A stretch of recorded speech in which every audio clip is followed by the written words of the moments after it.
So let's not spend too long on this, but the pregame question is nice and simple. How does your character treat people in service jobs?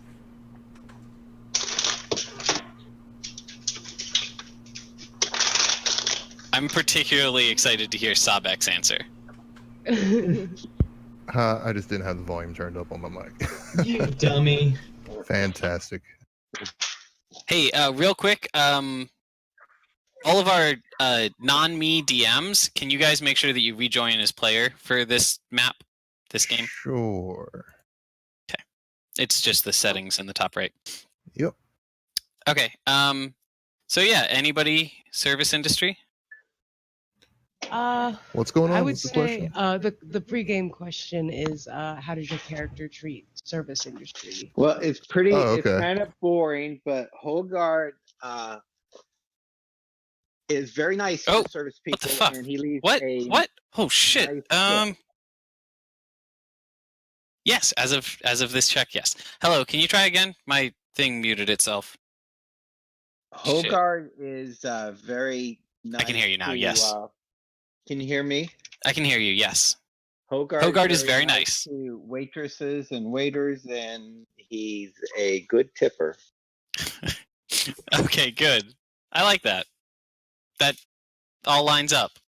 That's also very fun because he's literally a rogue. But I like it. He's a very special kind of rogue. Word. Okay, Lance, anyone where you else? going? Lance, did you go? Go ahead. So, is somebody else? Oh, you're still thinking? Okay. Okay. So. I'll go. Oh, okay. Go after you. Oh, I'm sorry. You're good. All right. Guess I gotta turn my microphone up or my headphones up still. Sahbeik's puzzled by it. Sahbeik doesn't really understand what the service industry, air quotes, really is. So, I mean, the village and the people that he came from are more of a do for yourself and worship the gods like a blind fool type of village. So there was no service industry. There were no. So when he meets like barmaids and innkeepers and whatnot, he's just like, so you live here? Why like, why are you so hospitable? I don't get it. So I like this idea. I mean, that's a good answer for Sahbeik. I also like this idea in relation to the bigger picture of Sahbeik's like memories and stuff, that Sahbeik retains all of the like values and kind of mannerisms and stuff that he developed in his childhood. He just doesn't have the memories that, like, the solid memories that say, oh, this is why I learned to do that. Yeah, so I think it's accurate to say he understands the hospitality that's occurring. He just doesn't get why. But he doesn't see it as like slavery or anything, Sure. because something is being given to the people in exchange. Yeah. Usually. Okay. Very good. So carry on. Venitus is he's a little overly generous to service industry because when he was a kid living on the streets, they were the easiest ones to pickpocket because they were always so busy in the restaurants and they never really paid attention. Oh God, he stole tips. So now he kind of feels like he has to make up for it. Okay. And he also tends to like get a little awkward now around women waitstaff because he was around nothing but monks for years. Well, hold on. Do you think that he was around nothing but male monks? Also, okay, so I just kind of default to assuming that it's a gender agnostic monastery. The more pertinent question here is how does Venitus feel about like human like lady biology? Like when I look at a lady bird, I'm not like, I would hit that. Look at them tail feathers. Yeah, does the same thing not go in the other way? See, or is the way Venitus just really into that strange? He's a real forward thinker. He's a real forward thinker. Okay. Good man. Well, keep in mind, we also don't live in a world where these kinds of things are common. That's a very good point. Like, it's this is like the fascination with cat girls in anime. No, totally. Like, it's in the D&D world. I think I talked about this at one point. Like, freaking 3/4 of the race section in the player's handbook is like, and then a human fucked that, and a human fucked that, and a human fucked that. Like, you're a half demon. You're a half angel. You're a half fox. Doesn't matter. It's kind of like how, like, you've got those guys who, like, man, I really like Asian women. Yeah. Oh no! Does Venitus have a fetish? Do we need to start kink shaming Venitus? It's not really a fetishizing is a symptom of imperialism. Fuck, so good. What if kink shaming is his kink shame? Okay, we need to move on. Who's next? Wex. Yeah, I don't think Wex cares at all for people who work in the service industry. It's kind of like, hey, if I want a thing, I'm either going to take it or maybe I'll pay for it. Because why would I pay for things? All right, that's a fair point. Yeah. Okay. And check. All right, I think we've done all 6 of you, yes? Gimbal didn't go. Oh. All right, I thought you did. Gimbal, how do you feel about service industry? Doesn't really have a lot of experience with service industry, but the one that he met, he fell in love with. Fuck. Oh my god, that is very telling. First person to smile at him and ask what he wants. This is like a defining trait of Gimbal. Where's his heart on his sleeve? Okay. So, we're gonna get into the game. All of our players currently, nobody is a DM, so when you guys look at like the wall here, you guys just see black, yeah? Yes. Correct. I see a spot to the right. Yeah, there's like a little circle open. We're gonna get to that in a second. Cody? Yo. Do you just see black here? I see what looks to be the tip of a very small penis. Just make sure you're locked in as a player. I am. Yes or no? You do see the black around the penis, right? Okay.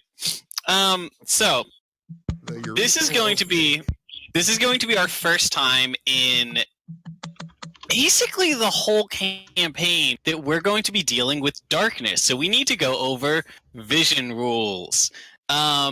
If your character has normal human vision, you can see in these bright yellow areas.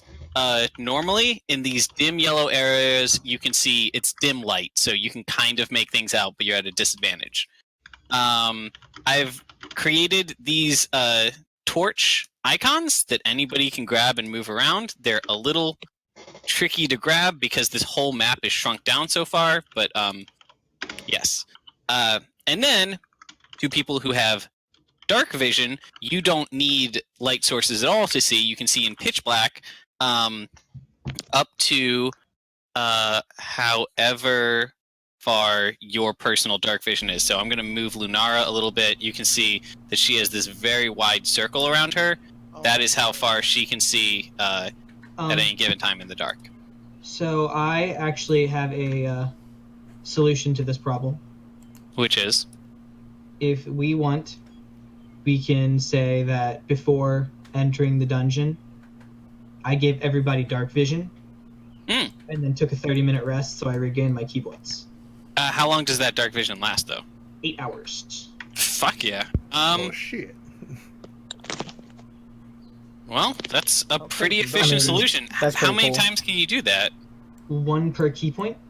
And you have 7 key points, so yeah, you could do the whole party. All right, well, that simplifies things. Then I'm gonna go ahead and just get these torches out of the way. I do have something in my inventory called an ever-burning torch. Right, I vaguely recall that you bought that at our guy. And I've not really had an opportunity to use it. I mean, if I'm about to get dark vision, that's cool. So my only thing is that I forgot that we had introduced those, and I added them in to our Duder's inventory as a relatively high value item because you can use it underwater. Yeah. And shit like that. It's a very useful tool. So I think that I'm just going to say that both are true. You have an ever-burning torch. I don't remember where you got it, but you have it. Yeah, we got Nobody it else in the in the party Dragon has Cave. Yeah, I think that was one of the... Oh, you found it as loot! Yeah, that was one of perfect. the things we got from the dragon. Okay, perfect. Yes, you have an ever-burning torch. It's a relatively expensive item. It's great. You can use it underwater. It never goes out. You can just stick it torch first into your backpack. It won't light anything on fire. It doesn't let off any heat. You can just hold it by the flame if you want. It's basically a flashlight. The other thing, which I only realized when I was filling out the entry, I kind of added my own twist to it. I want to say, since we're already going off of it's a flashlight, I want to say that it has a little bit more of a technical aesthetic to it. I see you. What? Hi, sorry. That's good to hear. I I'm just glad got slapped you see twice. Cat. Yeah, that's so. Ever-burning torches, I want to say, have a very kind of a pixelated effect with a lavender color to its light. Which is very, if you think Borderlands. Borderlands does this pixelated effect all the time. Yeah, okay. That kind of effect is what the flame looks like. Okay. It's it is designed to kind of approximate the shape and movement of flame, but it has that little bit of pixelated abstraction. Yeah, there's to it. hey, guess what? There's a little bit of an after image. No, I thought I told you about it. We're not able to play on Saturday, so we're doing tonight instead. Yes. All right. So everybody has dark vision. We waited a little bit of time. And I yes. believe Hogard has dark vision naturally. I don't. Yeah, Hogard and Lunara both have natural dark vision, and also Lunara has further dark vision than anybody else because she's like a umbral whatever. So that's a thing. So what you're telling me is the only person really benefiting from this dark vision is me. Well, you also Venitus and Gimbal. Neither of them have dark vision. Ah, okay, cool. Also, Wex and Hogard only has, or not Hogard, Harshnag only has low light vision. We only have 2 people in our party who have natural dark vision. Venitus, I think, has to give himself dark vision using this spell. Yes, Harshnag. Yep. Okay, so you guys will note that half of our party is currently sitting on Harshnag's back. You're literally standing on a platform on his back. I posted about this on the Discord throughout the week. Does anyone have any questions? Actually, I should go over the basics. So, Harshnag has a platform on his back. I think it's on the art tab in if you go to the art tab on Discord, you'll see a picture of what it looks like. It has a little railing around the sides, and it sticks out over his left shoulder a little bit, giving you a platform if you want to stand out up front. He needs to use one hand to support it all the time. If he lets go of it, it just kind of falls onto his back like a backpack. No. At any point, if he gets attacked, he will flinch, and that will have a danger of everybody standing on the platform falling off. When you're standing on the platform, you have the option of tethering yourself to the safety rail or not. If you're tethered in, if you're tethered in and you fall off, then you don't fall to the ground, you don't take any damage, but you're just kind of stuck awkwardly floating in the air, and you can't do anything until you get back up to the platform, which requires a full turn of like climbing back up the rope. Oh, damn. If you opt to not be tethered in, you're playing a riskier game, you have the chance of, if he gets hit and you fall off, you just fall all the way to the floor, which is like 21 feet. You'll take a nominal amount of damage, but if you're, like Aeneas, like Lunara, you might be able to just land on your feet and get right back to fighting, except now you'll be on the floor. So everybody gets to decide for themselves whether they're tethering in or just risking it. Yeah, I'm chill here on the floor. Now, my question is, what's with the dirtfish? I was drawing something else, and I didn't want to start a whole new page in my sketchbook. I really like it. It was in, I went to the bar next to my work, and I was drawing things while I was there, and one of the beer taps had that on the handle, and I thought it was really cute, and I wanted to draw it. And that's the whole story. It was very derpy. Okay, so now I think that covers everything. The other thing is Harshnag is a fucking frost giant. When he goes ham on people, he can totally wreck shop. But right now, he is putting a lot of his attention into being a good mobile platform for our ranged fighters.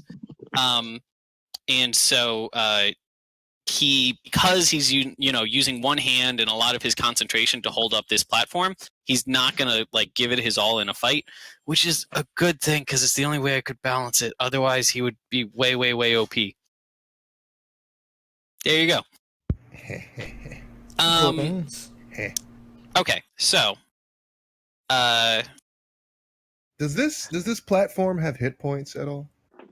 No, the way that hit points work into it is every time Harshnag gets hit, he flinches an amount proportionate to the amount of damage he took, and however much damage he took is the difficulty class of the dexterity save the people on the platform need to make to not fall off. How do I find this art tab that you speak of? You go to Discord, and on the left where it says text channels, there's general, there's character building, there's art. Go in there and scroll up a little bit, and you get art. It's not in Roll20. No, it's in Discord. You get our nice drawing of Hunky Harshnag. Okay, so I think that covers all of it. Is it safe to assume that Lunara, Wex, and Hogard are going to be up on the platform, while Sahbeik, Gimbal, and Venitus are going to be working the Vanguard? We talked. Yeah, I'd definitely be on the ground. Hogard is going to have some arrows. He's able to make these special arrows. Oh, right. I think we decided they were fire arrows. Does he have a quantity? Right. So the way this works is Hogard already has these things called innovation dice, which you roll one every time you use your boombox or anything. I believe you currently only have 3 per day. Every morning you can expend one of your innovation dice, so that is the same thing you would use to like utilize your boombox. And you roll a d6, which is how big your dice is, and you create that many blank. Right now, the things that you can create are fire arrows and exploding pots. So if you roll a d6 and you get like a 4, you could make 2 fire arrows and 2 exploding pots, or 3 fire arrows and 1 exploding pot, whatever. Okay. Also, the exploding pots BRB grabbing pizza are just they're just like thick oil, and if you break them but don't apply fire, then they create like a grease on the floor that can trip people up. So I would need to point for some of those and for some fire arrows? Every innovation dice you spend lets you roll the d6, and you get that many total things, which can be split up however you want amongst the things you know how to craft, which right now is the arrows and the pots. Remind me where those innovation dice, where I find that on. So on your character sheet, on the right side, above all your class abilities and stuff, it's a counter next to your arrows, and it's got a little up and down arrow next to it you can use when you mouse over it. Do you see that? Nope. Okay, you know where all of your attacks are? Engineer's Wrench and all that stuff? Yeah. Look directly right. Innovation dice. Got it. All right. Yep. I'm going to expend one of those. Okay, and I'll go ahead and roll for you. You create three objects, which can be fire arrows or oil pots. I'll make 2 fire arrows and an oil pot. Okay. I don't want you to add that to your inventory because I don't want to give you the potential of just like stocking up over the span of a month or something. So I'm just gonna say like make a little mental note somewhere that you have 2 fire arrows and an oil pot. Okay. For today. Okay. Are we good to delve into this dungeon? Yeah. I'm diggity down, dog. Yep. DM, just to let you know, I am having trouble with my laptop charger. So I'm on Roll20 on my phone, and I can like roll stuff. Oh. It's gonna be hard for me to like see stuff on the map right now. Interesting. Okay. I'm gonna try. So I'm going to give just the person in the front and the person in the back of the party dark vision for now. And as the party kind of splits up, I'll give you guys dark vision just so that we don't have this huge wandering bubble that takes up a lot of space. Does that make sense? Yeah, it works. Yeah. Okay. And FYI, Hogarth is going to tether himself to the platform. Thank you. Okay, so first things first, you guys approach the Eye of the Allfather, and you get that that image that you saw the last time we were here. Scenes and locations. E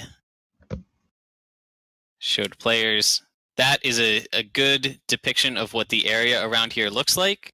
Well, damn. So the entrance is. We have a 40-foot wide. I think there might be a musical track that says something about an Allfather or a dwarven. Oh yes, sorry. temple. Since you're not. Oh, are you able to access the jukebox? Okay. Nope, can't do it as a user.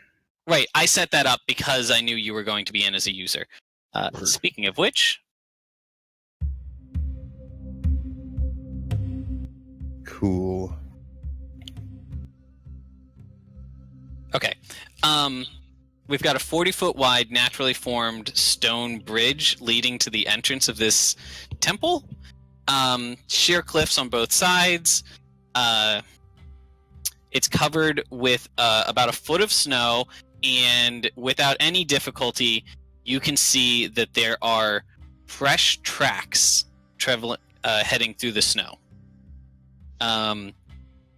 If you guys want, you can do a check to try to learn more about these tracks. Do I have anything that would work? It would be survival. I can try. What'd you get? I got a 20. Oh, nice. Okay, so you're going to determine that there are about... there's about 10 creatures that made up these tracks, and they appear to be human tracks, or humanoid people that wear boots. So when you get to the end of the causeway, we're getting to the entrance. There is this stone dome covering the entrance into the mountainside. There are 6 pillars supporting the dome, and the pillars each have a scene carved into the side of them, very, Greek of them. Oh, there's a person outside. All right, so the first pillar, we have a hill giant lifting a large rock above its head. Second pillar has a frost giant chopping down a great pine tree. Third pillar has a cloud giant flying among birds in the sky. Fourth has a flying stone giant hurling lightning bolts at a ship. Fifth has a stone giant climbing a mountain. And sixth has a fire giant with a chained dwarf prisoners in a cavern. Wonderful. Why are these gods frozen in stone? Sahbeik doesn't remember statues. That's crazy. Okay, so for the record, these are not necessarily statues. They're bas relief carvings into the stone. At the back of the dome. All right, so past the dome, we have a 40-foot wide, 40-foot high hallway leading further into the mountain. The wind is blowing snow in, and there's just frost all over. But as you walk in a bit, the snow thins out and thins out as you're getting further away from the outside until eventually you're just walking on flat stone. Up ahead, as you guys have already noticed, you can see a small light source. It's pretty far ahead, and it's pretty dim. So you can't really tell what it is from here, unless one of you guys has some kind of crazy scheme you want to try. How far away are we? Let's see. That's 310. About 700 feet. Could I roll perception since I've got like bird eyes? You do have bird eyes. Sure. Give it a shot. Because I get keen senses, and I think I go to look and I accidentally close my eyes. Guys, I think I'm blind. Snowflakes in my eyes. Oh fuck! It's alts. Could I? Well, 700 feet's a really long distance. Never 700 mind. feet is pretty far. You could just walk a little closer. Well, I'm just yeah. gonna, I mean, give it a like, I squint was and just look going to and- say, like, I an think eyelash I in my have eye. like natural sneak in like the Mhm. dark, and Now, two think things to it's- keep in mind. You guys do have Nugget, who's pretty stealthy in here. oh boy. And also, half of your party is currently riding on the back of a frost giant, which is not the quietest of vehicles. I mean, Yeah, can I send Nugget in to scout? Sure. I could also just like. Oh yeah, you have stealth. You have shadow step. Yeah. Okay, I think that shadow step is still going to require a number of different air quote jumps to get there. It's 60 feet, yeah. 60 feet, yeah. So it'll take you a few hops, and by a few hops I mean like 10 turns worth, which is about a minute to get over there. And I'm also going to need you to make a stealth roll. This is just going to cover your whole trip. All right. So we get you up to the end. And then we say reveal area.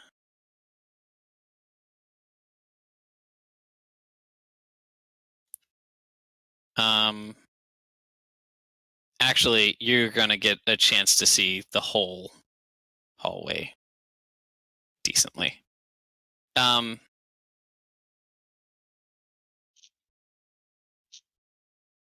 Okay, and then hello, Now, children outside. Is the ceiling in this place like smooth, or is it like an actual like building structure, or is it a cave? It's a building structure Okay. carved into the side of a mountain. Okay, so then I can't like shadow step and like grip onto the ceiling. I just have to like be all sneaky and see. Yeah, if I can pretty see much. it close. Now, one thing worth noting is that you can easily tell that there is a ledge that goes up about halfway up the the room on either side. So there's kind of like an elevated second floor up there that somebody could stand on, but from where you're at, you can't see anything. Okay. Equally dark up there. And then when you get up ahead, you see all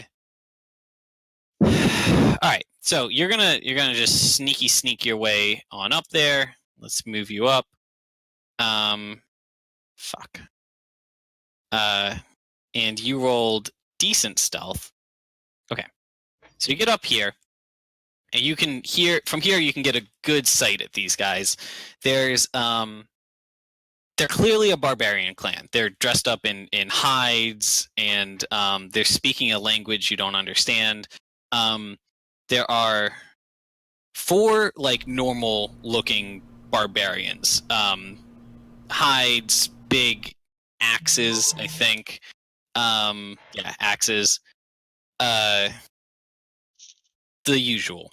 Then you've got a lady who doesn't seem to be carrying or she has a spear slung across her back, but her main thing is that she's carrying this bundle in front of her that looks almost like you would see, like the way that you would see like a cave woman or something carrying a baby across her chest.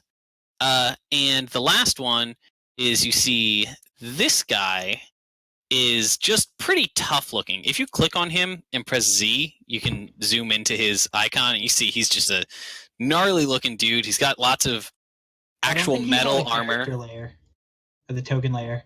He should be. Yeah, because I can't click any of these guys. Oh no, that's just a permission thing. Fuck. Wait, I know how to do this. I can do this. Bio and info. Fuck, wrong person.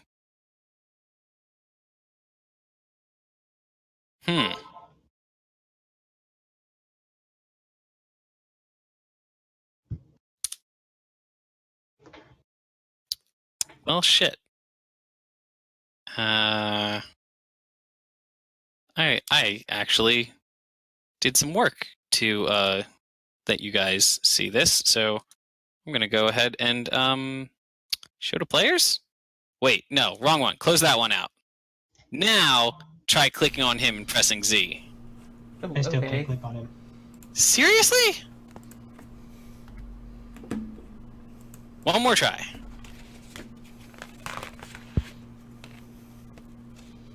Okay. Now try clicking on him and pressing Z. There we go. Alright. He's a big, nasty barbarian chieftain motherfucker. Well, damn. He's got bones of various animals and humans on his armor. He's wearing lots of actual metal armor, unlike most of his followers. And he just looks like a big, nasty mofo. So there's all of those things, and then there's one more thing which takes you a second to kind of like wrap your head around what you're seeing. It is actually a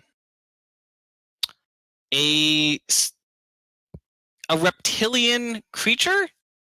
You can recognize this from your few other encounters as a dragon or some variation of draconic, but it is very, very, very small compared to Virunga. It is maybe the size of a pony or a small horse. Okay. Okay, so this is your report, what you've seen so far. What do you want to do? I am going to attempt to see if there's anything on these ledges, if it's like another hallway. And then... Okay. Do you want to go up to the point that you clicked, or just right next to you? Oh, I'm gonna go back just in case, like alongside the wall back here. How far back? Just over here, just in case there is something up here. Okay. I'll be like kind of hidden if I stay alongside the wall. You get on up, and and can I see across to the other side as well, or is that too far? Yeah, that's too far because you only have 60 feet dark vision. Real quick, I'm gonna give you a dark vision bubble. I have to do that. This is how I do that. 60. Okay. So you're gonna creep along the edge? Yeah. And All right. it looks like these Are you hallways. walking or shadow stepping? I'm shadow stepping, so I don't make any noise. Okay. Very good. Do you want to investigate down those hallways or across the ledge first? I'm just gonna peek down the hallways first and see if there's like other caverns. Right. So when you peek down the hallways, you get there seems to be like another hall on the other side. Okay, well if that's the case, then I'm just gonna kind of point the general direction you want to go.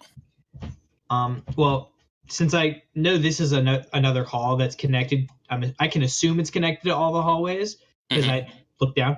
But I'm just gonna check this side now because I don't want to get split up too far from everybody. So I'm just gonna check this other side and then go let them know what I see. I'm gonna go ahead and just reveal some of that next area to save us some time. It's the same thing. Okay. You don't want to scout out the rest of the ledge or anything like that. As long as I can tell like nothing's going on behind me and they're all holding back and waiting and no trouble's breaking out, I can. Now that you say that, there's a very good chance that Sahbeik would do something reckless. But for narrative's sakes, let's continue with this chain of events. As you continue down the thing, you're going to get to a point that up ahead you see another barbarian waiting on the ledge. He is waiting a bit away from the ledge, which is why you didn't see him earlier when you were scouting out. And he is he looks like he is like leaning down and listening very carefully. Like he's trying to spot any followers or anything. Okay. But he doesn't see you because you have dark vision and he's a human. Okay. And also you're 60 feet away from him right now. All right. Speaking of which, oh my god, this. Oh wait. Oh, all of the numbers that I've said in terms of feet have been wrong because I have the scale wrong on this thing. But the events that happened should cover basically the. Wait, what? Oh no. That's not what I want. I want 5 feet. Okay, yeah. So you would actually have caught that guy a bit of ways. And you wouldn't have had to get quite as close to the door, et cetera, et cetera. But all of the big picture stuff should have played out the same either way. Okay.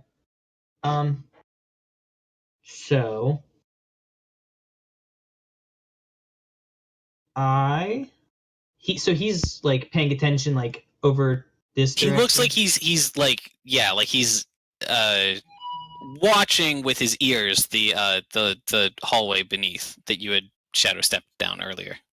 Okay. I'm gonna sneak behind him and see if I can see if there's anyone else. Okay. I'm gonna reveal area.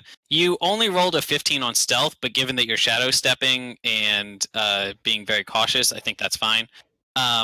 You do see one other guy there, and you see there is a gate at the end of the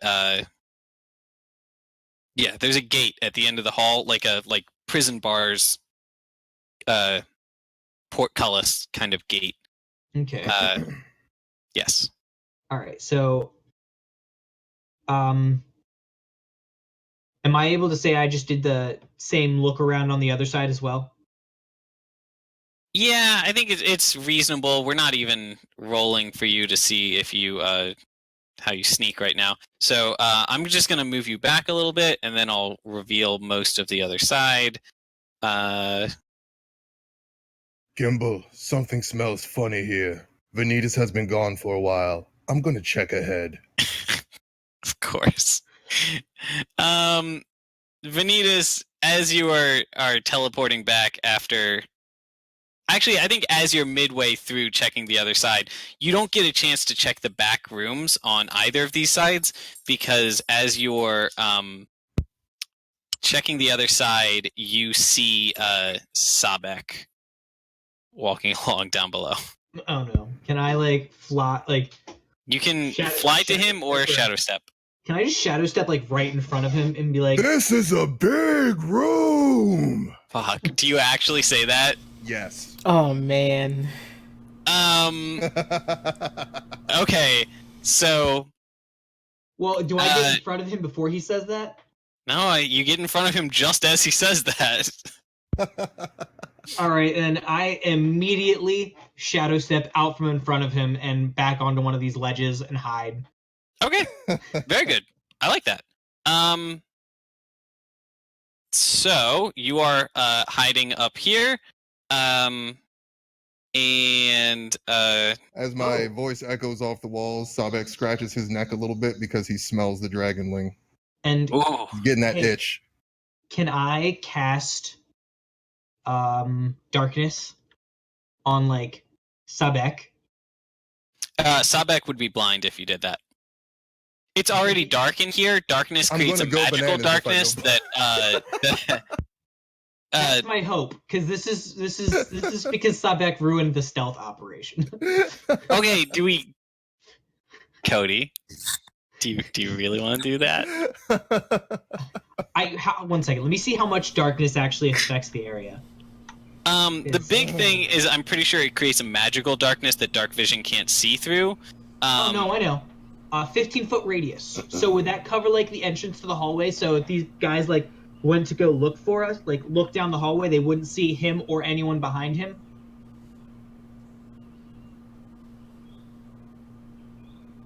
Maybe.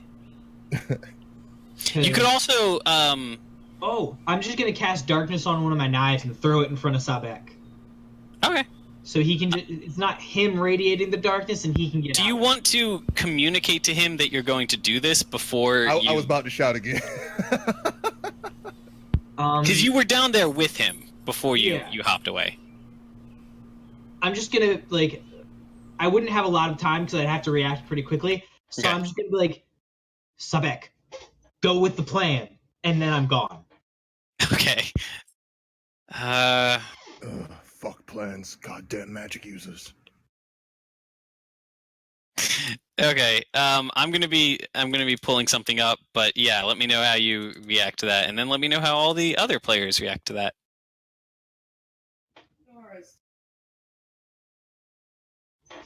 Sahbeik just kind of stopped and is looking around like, what the hell just happened? Because he saw a huge hall before him, and then all of a sudden everything went dark. He didn't completely understand what Venitus did. So, yeah. I might do something reckless. That's your call. I want to know what the other players are doing while this is happening. How do we communicate with the giant? Do we just know Harshnek speak, or does he speak common? Oh yeah, he speaks common. Also, I think it's worth noting the party does have Rocky Talkies or Stones of Far Speech, if you prefer. Who do we want to say has? You guys have 3, I think, to share.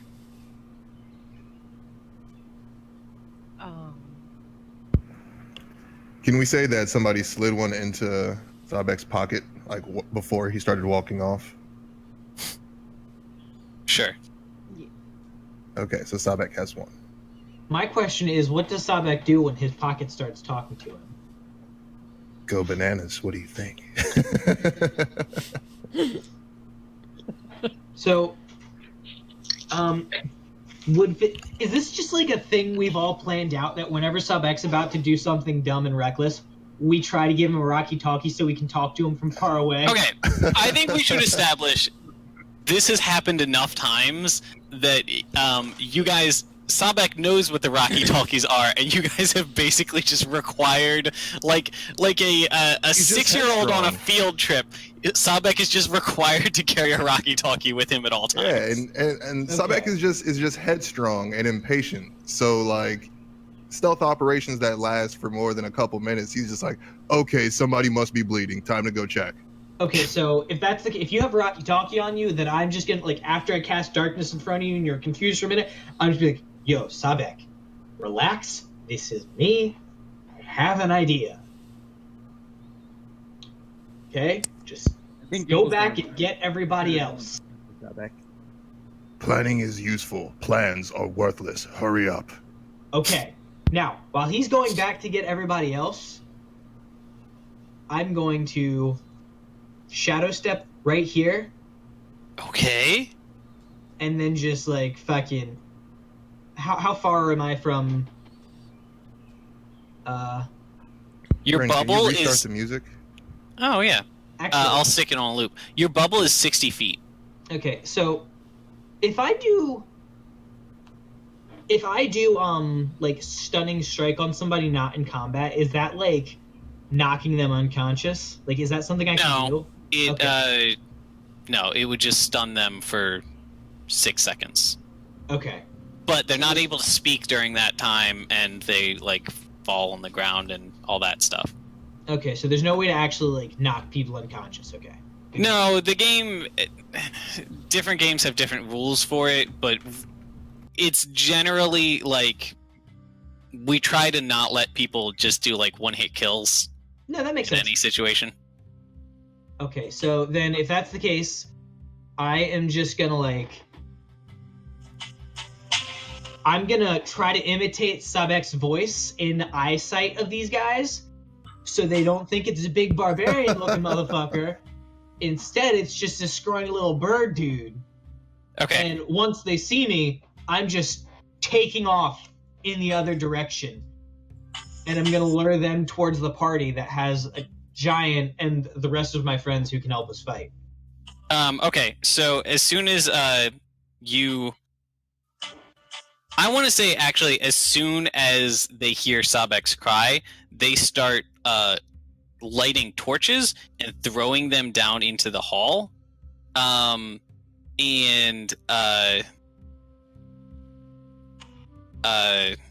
They start, like, running down the hall and, like, throwing down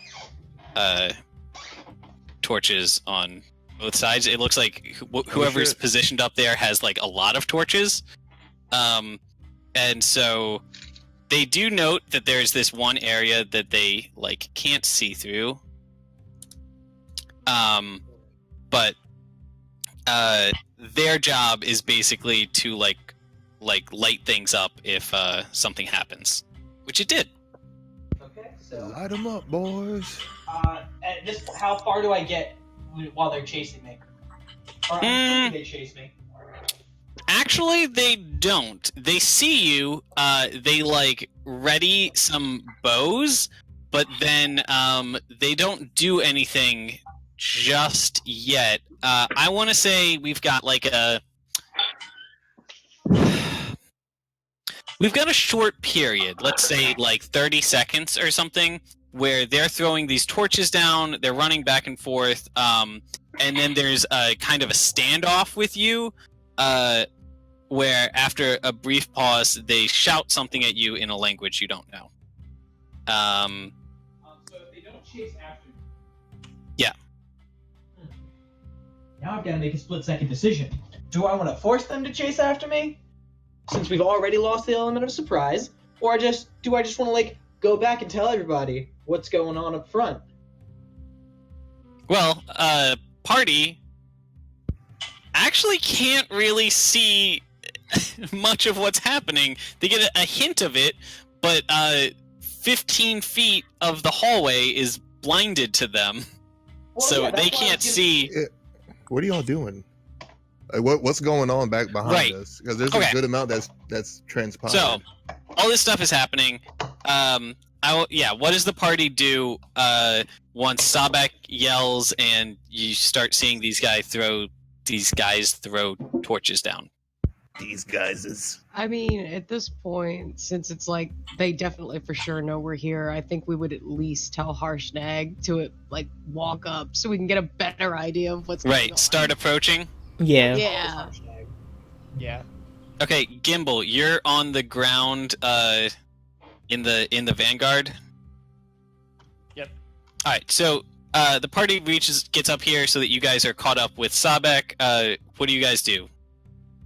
I'm gonna tether in. Hogarth's staying on the platform. I have my bow and arrow. Wex, you in there tethered in? Yeah, I'm gonna stay tethered for now. Okay. Really bright, but I can't see through this spot. I mean, it's not as bright as like daylight. Still, it's Okay, so you guys can just walk around the side of it. Harshnag walks up to it, and actually, the bubble's only 15 feet tall, and Harshnag is 21 feet tall, so his head goes over it. But he's gonna cautiously like stick a foot through it to make sure that it's not like gonna hurt him or anything, and then he kind of wades through it. So he is now. Doesn't that mean everyone else is above the? Yep. Everybody else is at the ledge line. Like your feet are higher than the ledge currently. Oh. Is that line of sight for Hogarth? Can I see the creatures on the top of the ledge? Hogarth can see pretty much everything right now, yeah.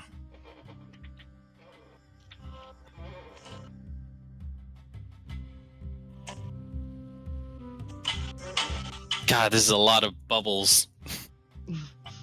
Alright, so, as you guys are approaching, if none of you have anything that you immediately do, when they see Harshnag approach, they are rightly intimidated a little bit, but they step back and they shout something in Uthgard, and their chieftain is going to step up with this big old gnarly-looking war axe on his shoulder. He's walking down these steps. Each step is 18 inches tall, so he's doing big dramatic steps as he goes. Do any of us understand this language? I think Sahbeik might. Uthgard is the language of the local barbarian tribes. All the barbarian tribes in the area speak it. So anybody who would study the languages of the like native air quotes savage people would know. We are not savage. Interestingly, Sahbeik's village actually would not be Uthgard.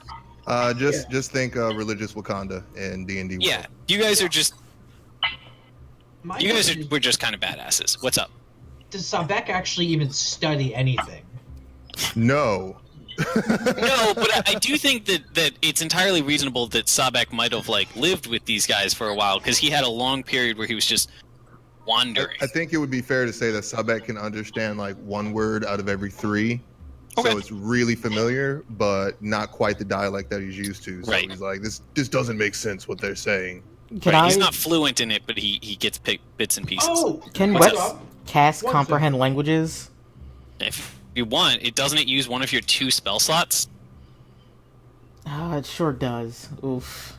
Ooh, 1 minute. One thing's for sure, they've got an unwashed dragon thing with them. How I don't know. Oh, I can speak to you directly into the Rocky Talkie. How do you know it's unwashed? Trust me, I can smell the difference. Okay, so at this and then point, I sniff myself as proof. Fucking great.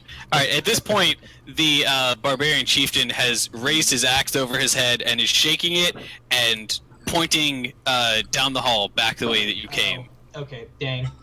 I mixed up tongue of the sun and moon with observant. Okay. So it sounds like this guy wants y'all to leave. What do you do? No. I'm just gonna start yelling back at him in Aarakocra. No, you get out. I'm totally okay. I'm imagining one of those stereotypical like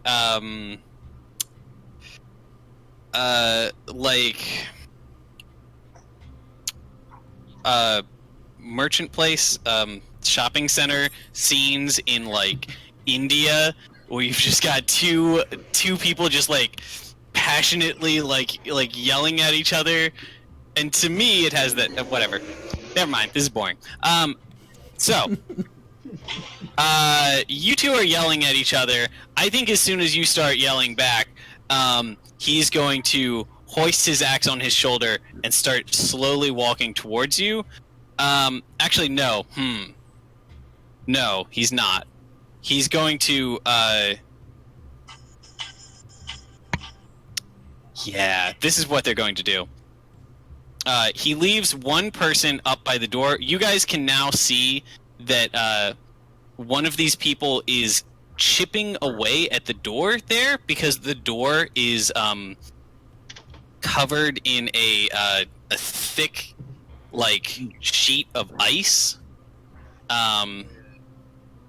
And the chieftain and the shaman start walking up, and the barbarians start closing in around them, except for the one barbarian who is staying behind to chip away at the ice. And these guys get up on the ledge, ready to jump down or whatever as needed. I think Sahbeik would shout back in his closest approximation of the dialect that he hears. Mm-hmm. Call your men off, put your weapons down if you want to live. And this guy lets out a bellow that you can roughly translate as come get me, fucker. Bring it on, shaggy pants. That's a barbarian insult, by the way. Shaggy pants. Okay. Oh, Lord, I'm It's ripped. like, well, gang, that's our cue. Sahbeik's getting upset. We gotta help him. All right. Until somebody throws the first punch, we're not rolling initiative, because these guys are trying to like buy time. Okay, so I just give up. I know a battle's gonna happen, so I can't shadow step anymore, right? No, you can't shadow step anymore. How far is between me and them? Each of these squares is 5 feet. I know it's a little hard to make out the squares right now. You are 50 feet away from pretty much everyone. How far do I have to run before I can take a leap and fly? I think you can. I think just like 5 feet or so is a good enough running start. Okay. But I mean, what's your fly speed? Also, keep in mind, do you, Venitus, really want to throw yourself alone into a pile of enemies while the rest of your party is several turns away from being able to provide backup? Look at your HP and AC, and then make that decision. Holgar's going to do something impulsive. I'm going to take this well pot, and I'm going to throw it like a basketball, and I'm going to try and drop it right at the feet of. That's very good. You are currently like 200 feet away from them. Is this Hail Mary that shit. You're 115. You're 115 feet. You think you can throw Brett Favre over you think here. you can throw a milk jug 115 feet? Yo, let him roll. Let him roll Remember, for it. Yeet is distance.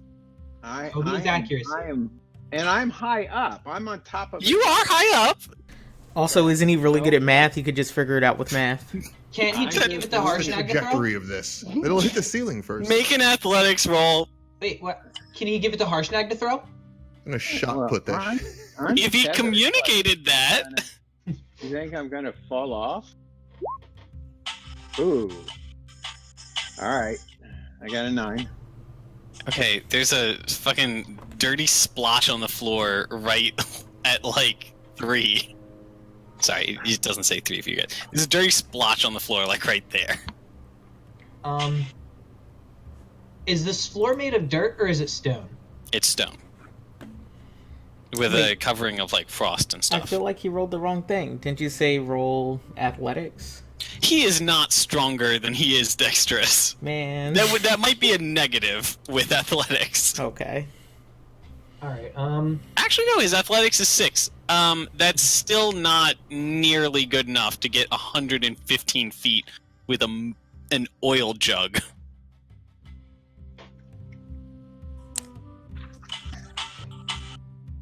I am gonna run up to this guy. Okay. And I'm gonna try to do a couple attacks on him and see if I can knock him off after I finish my attacks. Okay. So I'm gonna ask you to do no damage with your last attack because it's just gonna be like an strength contest instead. Okay. So there's his strength roll to avoid being knocked off. And I'm just gonna spend a key point to do all of it. My entire flurry. Okay.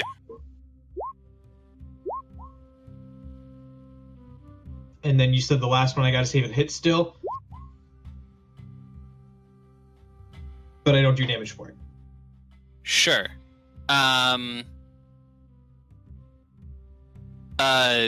The first and third one hit. The fourth one hit but didn't do any damage. Roll a strength. Just straight up and down strength roll.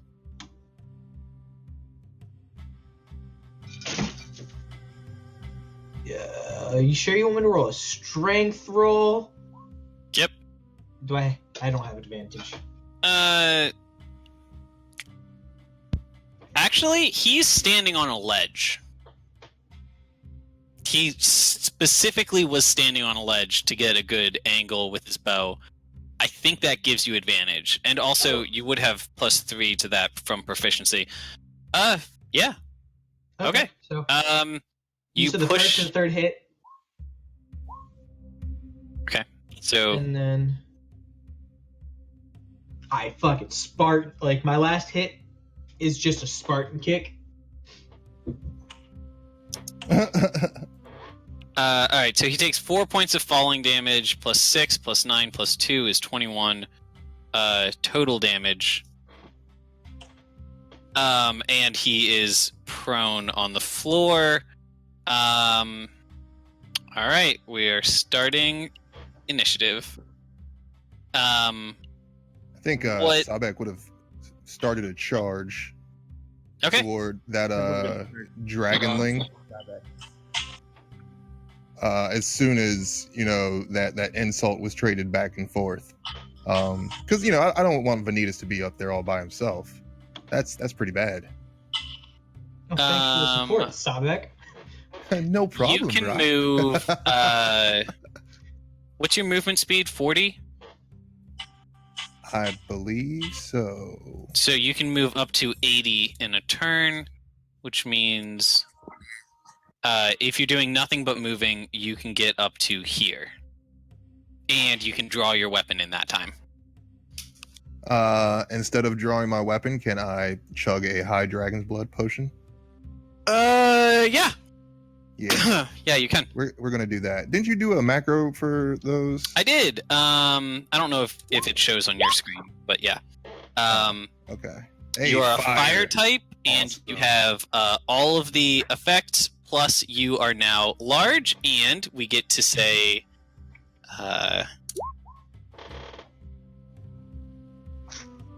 Bam. Ba-bam. Okay. Right. Yeah, that's pretty intimidating, but these guys are scary, crazy motherfuckers.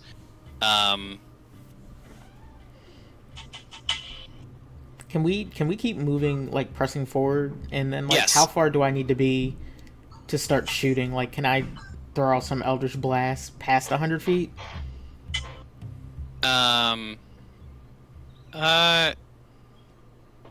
He can move 40 feet. Fuck, I hate that I don't have my measuring tool isn't showing up right now. Okay, so right there. Alright, he will go ahead and move you guys forward. And he'll use his whole action just moving as far forward as he can. So that is as far as he can get you. I tell him to watch out For the oil spot? All right, he does watch out for the oil spot. He also just straight up walks over Gimbal. Gimbal, you're missing all the action, I say as flames come out of my mouth. Gimbal wants in on this thing. Gimbal, are you just charging forward? Absolutely. I do so. I'm going to. Your volume is really low, Morgan. And have Hey, Morgan, can you repeat that? Your volume was really low for some reason. Yeah, sorry. I'm gonna do the armored skin and move forward. I just picture Gimbal trying to like shapeshift into everything Sahbeik shapeshifted into. But it's just infinitely less intimidating because he's so tiny. Guide. Appearance, deflect, morphic form, armored flesh, your armor class goes up by 5. So you currently have 19 AC.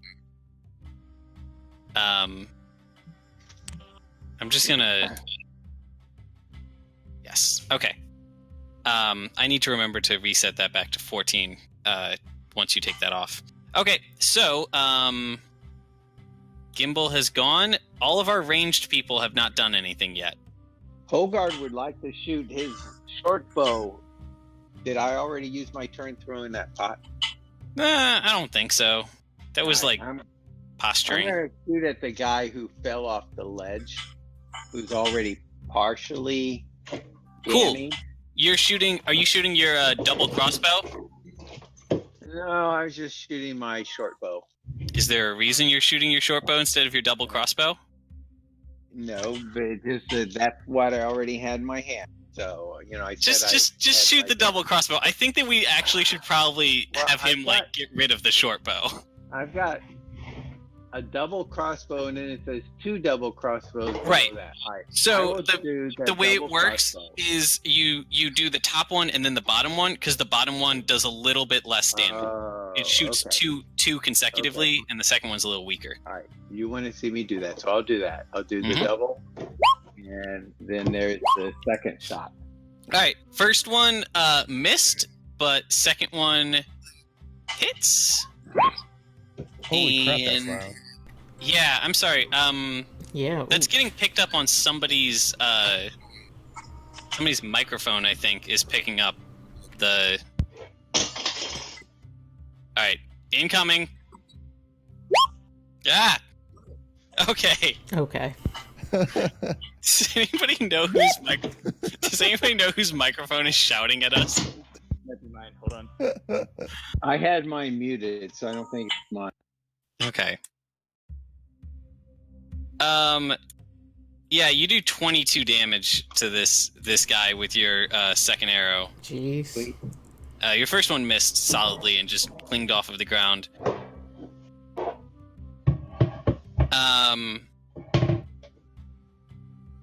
Okay. All right. It's time for the barbarians to go. I need to check one real quick spell range.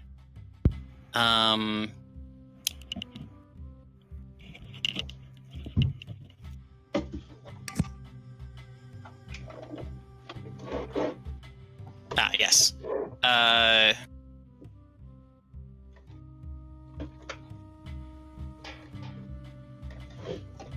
click here.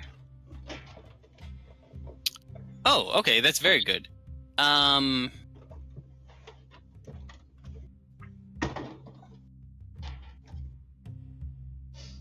let me check the range on this bad boy real fast. Yeah, very definitely within range. Okay. So, Lunara, you have a good view of, these barbarians, right? You're getting your bow ready on Harshnag's shoulder? Yeah. Alright. You're going to see this, the shaman lady, steps forward and the blanket around this bundle she's been carrying falls back, and it's not a baby inside. It is a collection of like sticks and bones. Like it's hard to figure out what it is, but it's a who's being loud? Sorry, I spilled something. Okay, sorry. It's a collection of like sticks and bones and like artifacts. And as she steps forward, she is going to kind of like breathe in, and this green glow spreads out of the bundle in her arms and starts to encompass her body as her eyes glow bright green when she opens them. And this green glow like takes form above her in the form of a like shifting winged serpent that is moving above her head. That's quite big. It's like maybe like 10 feet up in the air and occupying a good amount of space. Think Shenron from Dragon Ball Z. So I specifically mentioned Lunara because when she does this, Lunara, you're going to have a flashback. We're going to do a quick aside from the game, and then we're going to kick this fight off for real. Oh, wow. So, Lunara,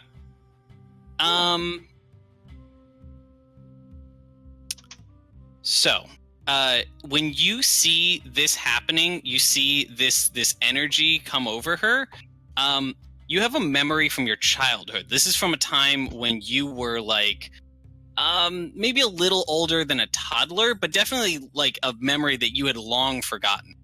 And it's a memory when your family was still together at this point. Your family was relatively happy at this point, living in the city with your mother. And your brother, this is going to be the younger of your two brothers, the ones who's closer to you in age.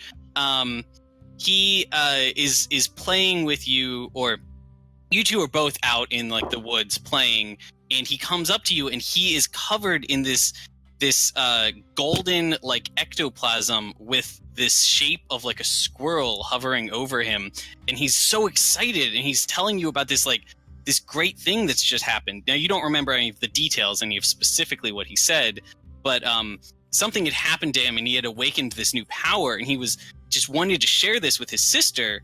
And your father sees this. Your father comes over and starts yelling at him. You don't understand why. And then your mother comes over and your mother is defending him. And now your father's yelling at your mother and you don't understand any of what's happening. Oh God. Yeah. And this is where... This is not the day that they break up. But this is the like turning point where your family dynamic starts to dramatically shift. Your brother tries to embrace this power a couple other times, and every time his father just yells at him, and obviously like you don't remember any of like the specifics, but you remember him being like punished for trying to embrace this side of himself. And your mother always tried to defend him, and this was like a source of conflict between the two of them that they couldn't get past. And that is, you're now as an adult thinking this through, that is probably a lot of what led to them eventually having this divorce. Now your brother, prior to this memory, was a bright, enthusiastic, happy, outgoing kid, and after this time, his personality starts to change and he becomes a lot more introverted. He doesn't go out of his way to talk to people anymore. And he becomes the person that you most recently remember from several years back when you leave, where he is just totally shut off from the world and doesn't talk to anyone. And so you don't remember him as a cruel brother. I think you said that like your other brother was a little bit cruel, but this brother was nice. He was just distant. And you think that now you kind of have a little bit of a clue as to why that might be. And also, this shaman seems to have the same power that your brother had. Yeah, I'm very interested in it. Yeah, it's very cool.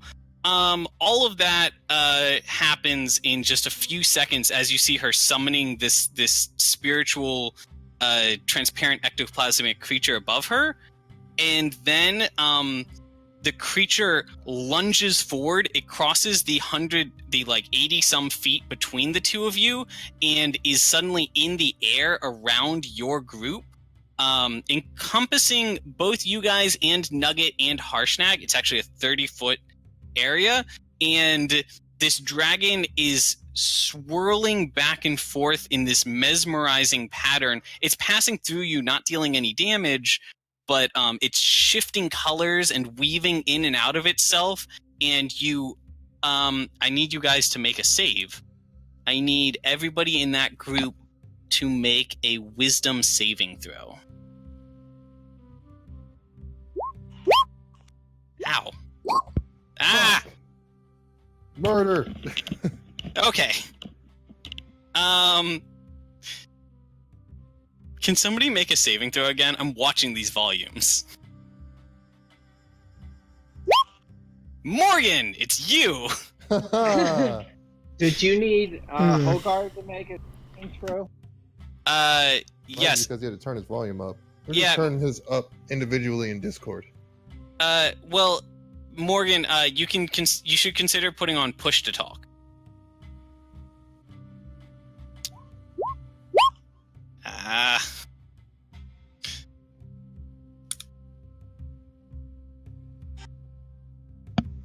Okay, incoming.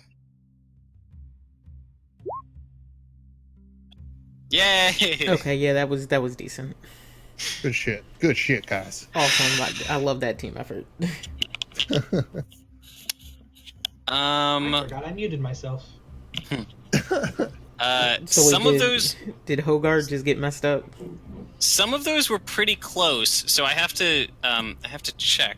Alt, double click. Oh, fuck, she's already open. That's what's happening. Wex had a pretty good one. Yeah, I feel like me and Lenara both had pretty decent throws. Alright, so Lunara and Wex are both fine. Hogard and Harshnag, both their eyes are kind of spinning as they're following this hypnotic pattern, and they are both just standing still and not doing anything. Uh-oh. Can I slap Hogard? Like, I don't want to hurt him. I just want to go because I see that he's caught up in this. Yeah. Yes, you can. That's going to be your turn. So, yeah, that's fine. Real quick, I want to catch up on the turns. You have not yet gone in combat, so. No, but I don't mind using my turn because I'm tethered. Yeah, I want to. Right. She went. You are going to spend your turn slapping Hogard. So Hogard is awake. Harshnag is still out of it. We've got Drake and Josh, which is the name of the boss. We've got no, stop it. No. His real name is Wormblod, but we're going to put in quotes Josh. You must kill Josh. So I think that the Drake goes next. Anyone opposed? The Drake? No, that's fine. Who's... the Drake, the best friend of Josh. Yes, okay. Exactly. Cool. Half brother again. Well, the half brother, yeah. Half brother, best friend. I never thought. Jesus Christ. I muted myself again. They're stepbrothers, not half brothers. Oh, they are stepbrothers. Yeah. That's correct. Hey, Sahbeik, I need a Constitution save from you, as well as the person standing next to you, which I think is Gimbal. Okie doke. You ready, Gimbal? Let's do this. Fuck. Yeah, Gimbal, we need to get you some headphones. Actually, Morgan's playing from his phone. That's why he's yeah. It's a little bit. The sound is different, probably because I had to turn up the volume since we couldn't hear him. Now I can hear myself. Okay. Good God. Good God. I don't know the solution to this problem. All right, keep doing push to talk, Morgan. You're doing great. Is the dragon or is the Drake about to cast a spell or something at us? It's about to breathe a frigid blizzard at you. So I've got danger sense. Says I have advantage on dexterity saving throws against effects that. So it's not a dexterity saving throw. This is Constitution. Also, 15-foot cone. I'm pretty sure would take both of you in from where he's positioned. But at some point we discussed that being an interruptibility, but whatever, no worries. Oh no, you have an interruptibility. Oh, I don't see it on the list because I would definitely do that. Feral instincts. You can always act first in combat, even if you're ambushed. Also, you can interrupt enemy or ally turns with your own at any point before their action takes effect. Okay. Yeah, feral instincts kind of told me that some bad shit was about to happen. Okay. So I'm gonna blow dragon breath at him before he blows his. Okay, and you are fire type right now. All right. Yep. Now you're. I don't know if we ever established rules for Dragon's Breath, but I want to say it's just a 15-foot cone, the same as his. Yeah. So, 1, 2, 3. If you moved to basically exactly where Gimbal is standing, I think that you could get him, the boss, and this guy. That's definitely what I was trying to do. So. Yeah. Have to push Gimbal down. Yeah. I mean, I'm satisfied with hitting 2 if I can't hit all 3, or if I can't move. Yeah, I think if you know what? Actually, if you stand here, I think that you could hit one. You could hit the Drake, the boss, and the shaman together. Nice. Okay. So let's just say I put my good large scaly foot forward. All right, I'm gonna do con saves from each of them and lean into it. 1, 2, and oh, I forgot to start my battle music. Our music changes as the fight begins. Nice. Begins like 20 minutes ago. Yeah. Okay. So, I don't know how high your roll was, but I'm pretty sure 15 beats it. I actually didn't do my dragon breath roll, did I? Oh, wait. No, you don't roll. Well, you don't roll for it. First, we roll to see whether they resist it, and then it's basically the same rules as theirs. Oh, okay. So, the dragon and the boss are both going to resist it, but the shaman is going to fail her resistance.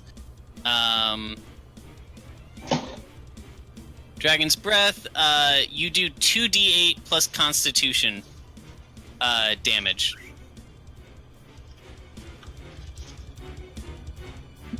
Two D8. Yeah, plus Constitution, and then roll that 3 times. Or actually, roll that once, and then just 1d8 plus half of your Constitution. Yeah, it doesn't know con. Whoops. The forward slash has to go before the R. Oh. Your Constitution bonus is 5. So you're looking at 2d8 plus 5, and then 1d8 plus 2 twice. So that first one was 15. I'm just going to apply that. 2d8 plus 2 twice. Yeah. Fucker. Okay. Alright. Oh, this would actually only be 1d8 plus 2. I got that wrong. Shit. But Okay. but that's okay. I'll just use your rolls and just go with the first dice that it rolled on each one. So this duder takes 9 damage, and Drake takes 6 damage. Okay. Okay. So that was your turn, and then the cold breath goes off. So you and Gimbal both succeeded your saves. Gimbal is going to take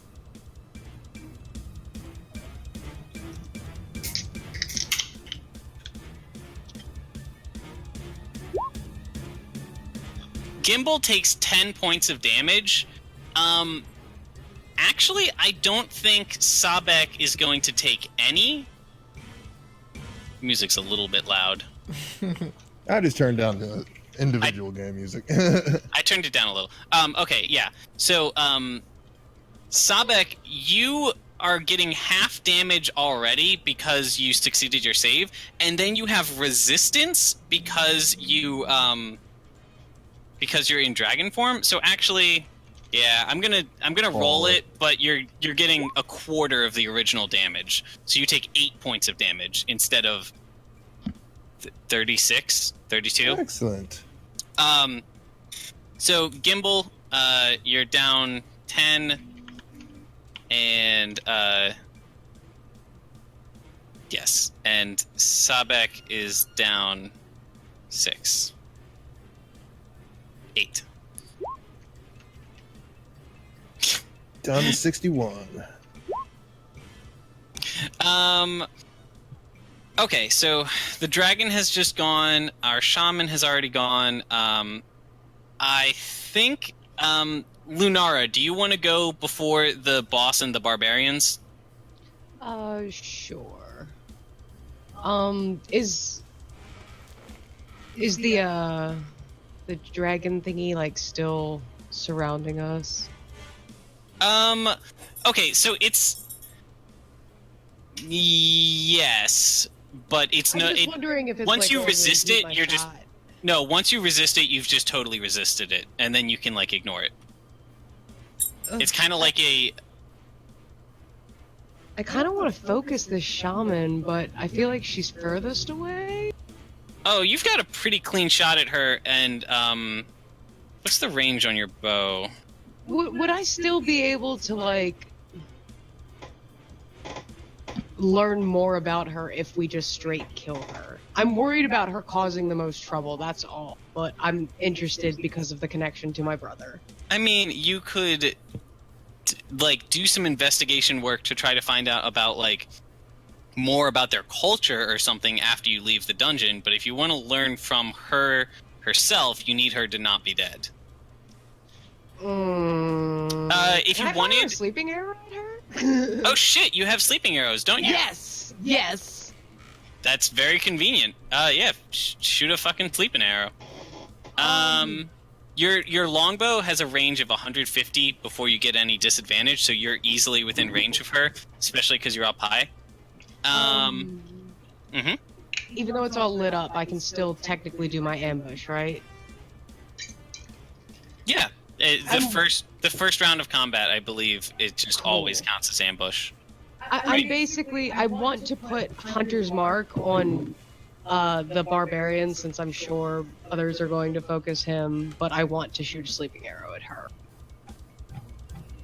If I can do all of that in one turn. Oh, Hunter's Mark is a spell, right?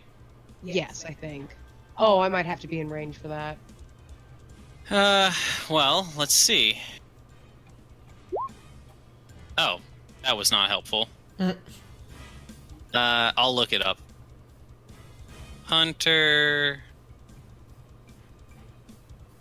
Mark has a range of 90 feet. I think you're technically within range. And you cast it as a bonus action. Sweet! So, yeah. Okay, so yeah, I want to cast Hunter's Mark on him, and then I'm gonna sleeping arrow her. Oh, never mind. So just well, actually, I guess I'll just shoot one at each of them, but not a sleeping arrow for the guy, just the shaman.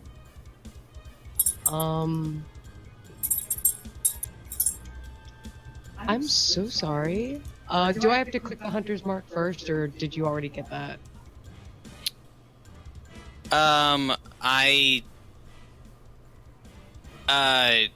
Hunter's mark is applied to him currently. Okay. So I don't think I can click the sleeping arrows specifically, so I would just do 2 shots. How many sleeping arrows do you want to shoot? There's a chance that any given one will fail. Ooh.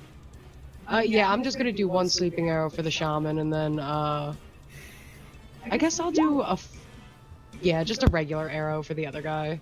Okay, she, avoided... You don't need to shoot the other guy to cast that spell. You can just cast that spell on him. Oh, okay. Oh yeah, I mostly wanted to shoot him to take advantage of the spell since I had the second shot. As well. She is going to resist your sleep arrow. Oh, well. You've got 2 other arrows to shoot. Yeah, no, I'm gonna shoot another sleeping arrow at her then. Want to take her out. At least disable her. Okay, I'll have her... I do need attack rolls from you to see whether these hit. Yeah, that fucking hits. Yeah. Solid. Constitution save. 11! That's not gonna succeed.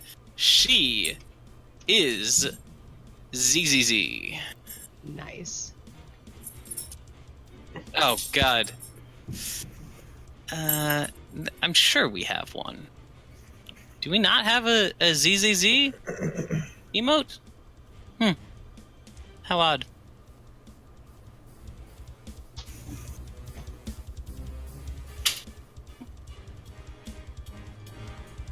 I don't know which of these I could use.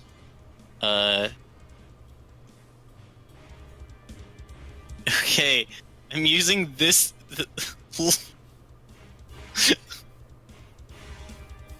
It just covered her whole thing! Oh, God. Okay, yeah, she's fucking conked. She's out. She's asleep. Does the dragon disappear now? Yeah. That was going for concentration, so yeah, she's lost concentration, her spell effect ends, y'all are no longer hypnotized. Cool. Alright, Can Harshnag end his turn with moving forward again, or no? Harshnag has already gone this turn. We're at the... So, barbarians are gonna go, and then we've got a fresh turn. Got it. Okay, so this guy, wants to go after Gimbal, because he's small and fleshy and weak. Oh. Like a tiny babe. Oh, he's gonna be surprised. And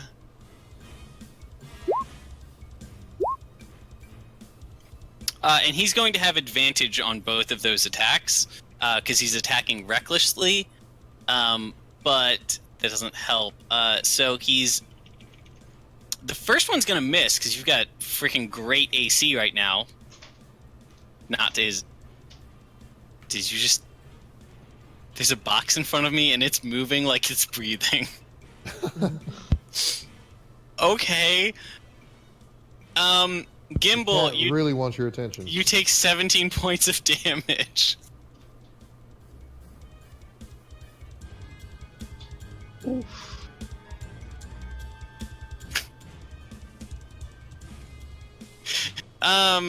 Okay. Gimbal has taken 17 points of damage. He's not raging, so he doesn't cut that in half. Alright. It is, all the other barbarians now, and I think they are just going to they're just gonna flood these thugs.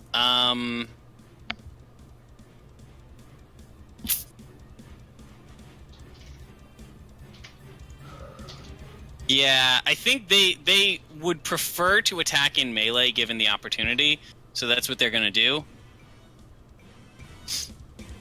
Gimbal, you are surrounded, and they're going to be attacking with advantage because of that. So these two are not attacking with attacking recklessly. They just have natural advantage from surrounding you. First one misses. Fucker. Second one hits, so you take 13 damage from the second one as he cuts into you.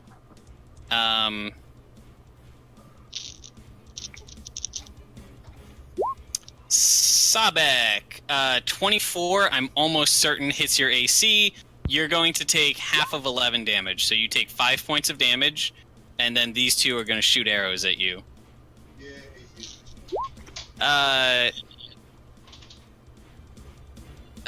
Only one of those arrows hits, so you're going to take 3 points of damage, so 8 points of damage total this turn.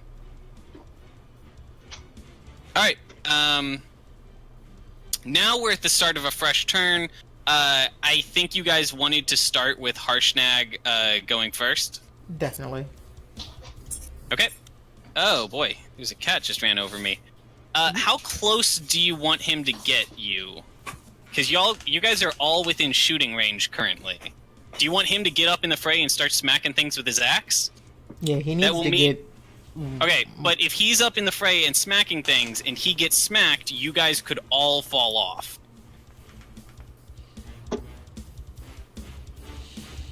Risk reward. Lunar, how do you feel about sitting in the back and shooting arrows versus getting up there? I mean, you guys would be shooting arrows either way, but it's the question: do you guys want to play it gonna take a hit, or do you want Harshnag to be getting in those good Frost Giant axe smashes? I want to jump off, and I can shoot from the ground. Hogard wants to jump off. Like in this game, altitude doesn't seem to affect like aiming or anything, so I don't really see the benefit of staying on it. Just staying. No, I'm going to stay in this. Hogard's going to stay in this position. He's hopping off the ledge. Okay. You are 21 feet up, so I'm going to need an acrobatics roll. Oh no. Okay. How about athletics? Acrobatics. Oh, all right. Damn. All right, you're fine. Okay. Yeah, you land on the ground. 9? Everybody hold up a 9. You're going to take 4 points of damage because you are still jumping down from 21 feet, but you do roll expertly when you get to the ground. It still bruises because a roll from 21 feet is still a bruise, but you're fine. So you take 4 points of damage. Who else is getting down? He just did like the little Zelda roll when you fall from like a ledge. Yep. Could Harshnag put me on the ledge over here? Like, can I untether and get off there? Yeah. Do you want to get in on that action too, Lunara? Nah, I'm sticking with Harshnag, but I want him to go in. Fuck yes. Okay, I'm going to the ledge. Okay, so what he does is he's going to run by the ledge as he makes his way over. Okay. And I'm just gonna move Nugget with us because Nugget sticks with me. Sure, yeah. He's gonna get up to this guy. I think he can actually attack from 10 feet away because he's a giant. He's gonna run up to this guy who's flanking Homeboy, and he is going to attack with Grom. Okay, he hits, and he's going to deal 16 damage, which is probably in the lower third of the damage that he can deal. Do I need to do some kind of save since he jostled? No, because he hasn't taken damage, and he did it like he was holding you up and like attacked in such a way that he would not compromise that position. Yeah, I'm like yelling words of encouragement in his ear, like the whole time. I'm just up on this like shoulder ledge, hype as fuck. All right, do we want to say Lunara goes next? Sure. I think Lunara's into it. Now remember, if you wanted, you wouldn't necessarily need to attack at all. You could have your Raven do all of the fighting right now. Yeah, I think I'm actually gonna go for that. Hey, remember that your Raven can steal things out of people's hands. So one option you might have right now is try stealing some like great axes or anything. Yeah. Let's see if Nugget can swipe some great axes. Who you going for? Could he theoretically try to go for the main dude's axe? There's no reason he can't. Yes. He's gonna fly over their heads one way and then cut back, so he's not sweeping down over somebody's head as he closes in. And all right, he can make 2 attacks, one with his beak, and then he's going to use his talons to, instead of attacking, strength content. Oh boy, outlook is not looking good. You need to go to the gym. Bird gym. Oh my god! Wow. That was so fucking close. Hey, hold on. He might have succeeded that. Can I use my flute? No, hold on. I mean, yes, you probably could. Pack tactics. The Raven has advantage on all attack rolls against a creature if at least one of the Raven's allies is also attacking that creature. Our main boy Gimbal gives him advantage. He succeeds. Wow. Nice. All right. Yes. So he is now a bird in possession of an axe. Can I ask a question about Hobart? He jumped off the giant. Is that the whole turn, or do? Oh no, you haven't taken your turn yet. That was just a thing as Harshnag was running. Okay, well I'll wait. Oh, I didn't add Hogard to turn order last time. Oh well. So Bird has done his turn. Bad guy took 14 points of damage. Very impressive. And I think that was all for Lunara's turn. Oh, hey, Lunara, didn't you put a curse on the bad guy? Sure did. Yeah, I did Hunter's Mark. Let me double check. Is that an extra D6 damage? I think it is. Extra D6 damage. Deal an extra 1d6 damage. But is that only if I hit it? Nope. Okay, sweet. Whenever you... Yes, it is. Okay, so it is specifically when you hit it because you are marking your quarry. However, the class that I based your connection with Raven Dude on has a special exception to this written into the rules, which is that your animal companion counts as you for the purpose of spells like this. Oh, sweet. You guys are so in sync. He's going to take an extra 5 points of damage. Sweet. Fuck yeah. All right. Wow. All right. It is somebody's turn. Who wants to go next? Lunara is the second person to go this round. If none of you guys do anything, then the wormling is going to go. Have I gone this round? Nope. No, not I yet. will go. All right, Sahbeik, what you doing? All right. So those guys that are to my east, I guess, could my cone hit all 3 of them?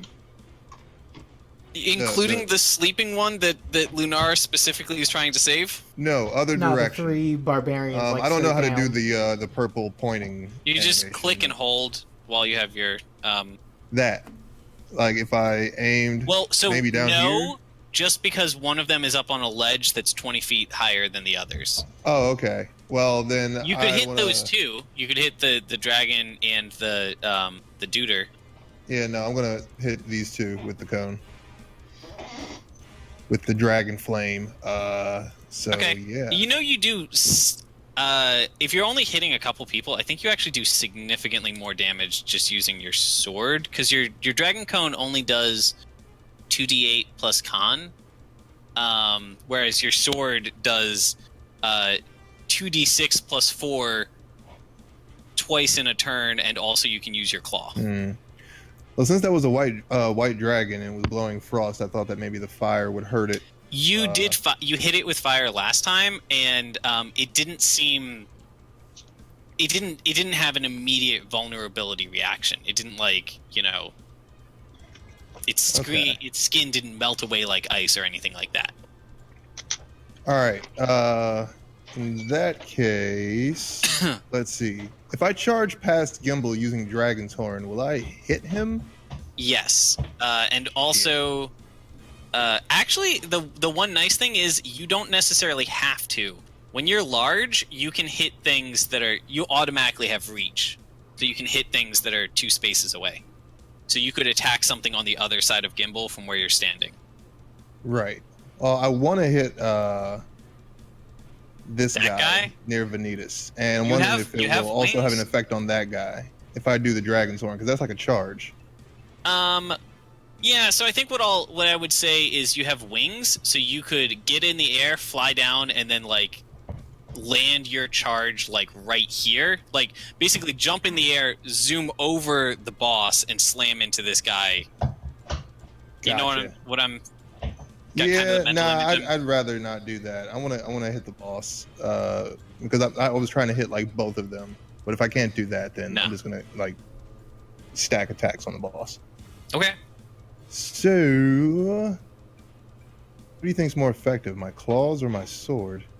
You get both. Your claw is a free bonus action when you have it. All right, so I guess I'll start with the claw and then follow through with the sword. Yep. Damn. Ooh. Fuck yeah. Let's see those numbers.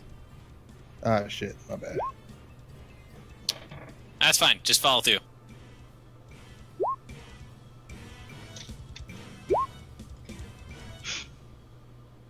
Alright, that second one was not a crit. Okay. But first one was a Dragon's Claw. Right, so your Dragon Claw, and you get a second Greatsword attack, too. So your Dragon Claw did 8 plus 11 is 19, plus 7 is 26, plus 8 is 34. Give me one more Greatsword.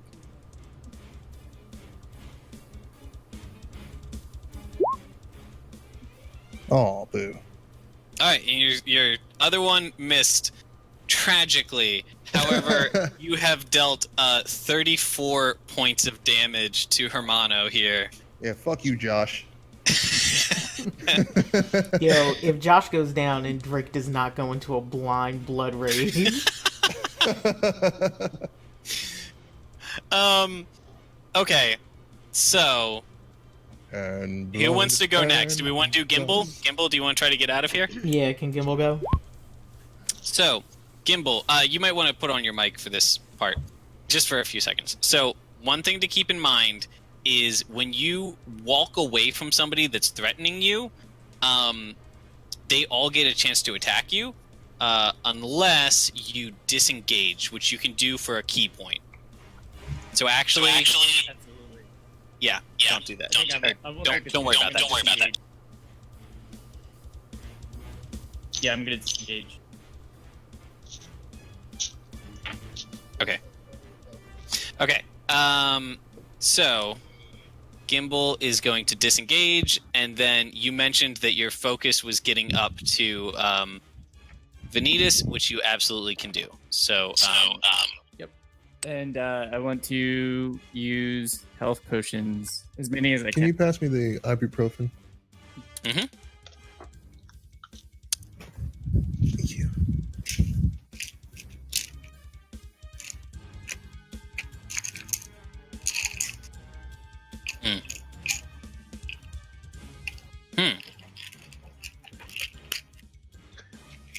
So Hogarth still wants to go. Yeah. Hey, Gimbal. I don't see in your inventory health potions. Okay, yeah, you have 9 health potions apparently. Never mind. You're good. You can only drink 1 per turn if they're in potion form. But you do get good healage there, so that's going to be 2d4 plus 4. Yeah. I'll confirm in a second. Yes, Hogard, start talking about what you had in mind. This guy here, double arrow. Is that the guy who's already injured? Yep, he's got 24 points health left, and I'm going to do the double crossbow again. Nice. 2d4 plus 2. Gimbal heals for 7 points. Do I have initiative with that first shot? Yeah. Um, My mic was on something better. you don't have advantage. Oh fuck, I forgot about this guy. Yeah, he didn't do anything last round, did he? No, I don't think you have advantage against this guy, so both of those attacks are going to miss. What does that mean about sneak attack can only go off once per turn? So you shoot 2 arrows, but even if both of those arrows hit and you have advantage both times, you're not going to do 2 sneak attacks. Okay. Sneak attack can only activate once per turn. Otherwise, it would just, like... Otherwise, the damage could just explode. Because sneak attack is very, very, very powerful.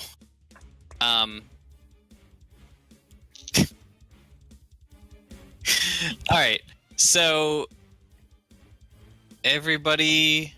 I haven't gone yet for this round. I also haven't gone. Yeah, so Hogard went after Gimbal. Venitus has not gone yet this round. I want to... if there's no complaints, I want to do at least some enemy before we get into more players. So I think we should do the worm, the dragon. Is that fine? Yeah, that's fine. Sounds That's good. okay. Dude is just gonna run up to Sahbeik, and then he's gonna bite. Ah, beast! Then he's gonna bite again. Foul beast! The second one missed. Most heinous creature. You're going to take half of 6 points of damage. You take 3 points of damage. This thing is basically just an oversized alligator running up to you and like chewing on your leg. Especially because you're fucking huge now. Okay. That's that thing's turn. Who wants to go next? Wex? I think Venitus said he wanted to go. Venitus. What you Neither got? of us have gone yet. I will. I'm gonna jump off this ledge and attack the big boss. Okay. Is that 40 feet? Do I get dive attack? Yeah, because you're 20 feet up. Okay, so yeah, I'm gonna swoop down and do my flurry of blows on this guy. Okay. So spend a key point. And that's 1, 2, 3, 4. And then we'll get the diving blow on the first attack, so. Yeah, second 2 hit. Okay. Damage and damage. Okay, that first one was in fact a crit, so you're going to deal 20 damage total, and this guy is particularly injured now. Before Wex goes, I think he goes, and he is going to let out a blood-curdling cry, and give me what the fuck? Sorry, give me a second while I add a special new attack.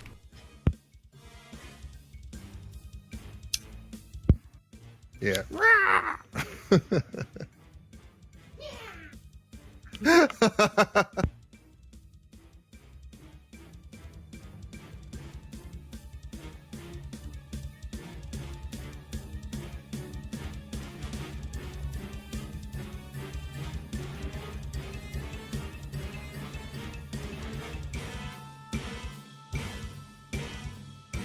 Yeah. Okay, here we go.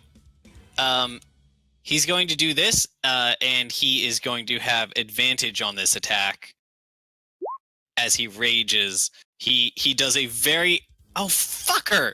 God damn it! So he does a very angry fist.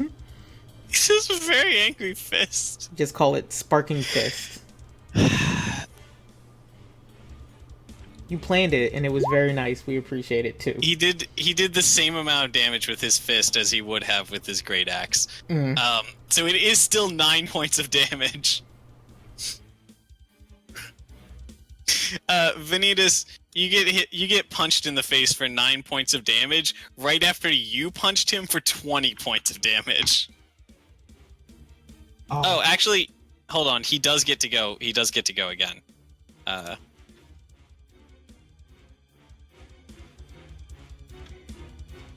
D4 because he has multi-attack. Okay. 21 hits, and you take 9 points of damage again. So Venitus has taken 18 points of damage.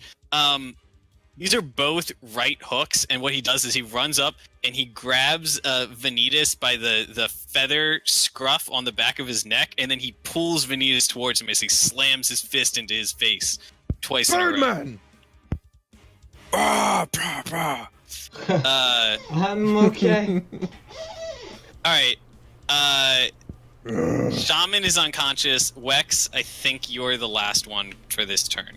Yeah. About how far can I get up? Can I get up to like where Gimbal is, or is that too far? You have 30-foot movement speed. Each of these squares, that's 15. You can get up pretty close to where Gimbal is. You can get up to here. Like here-ish? Yeah, and then still take an action. You could get further if you weren't dedicated to taking an action. Yeah, no, I definitely want to take an action. Mm-hmm. I'm impressed that the barbarian had enough wherewithal to do that, but I'm like, I'm gonna blast this dude. Are you gonna fuck him up with an Eldritch Blast? Yes, definitely. Fuck him up.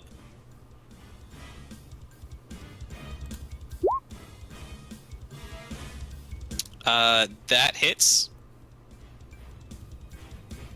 Number 2. You do 2 blasts. Pow pow. Alright, number 2 hits as well. Let's see damage on both of those.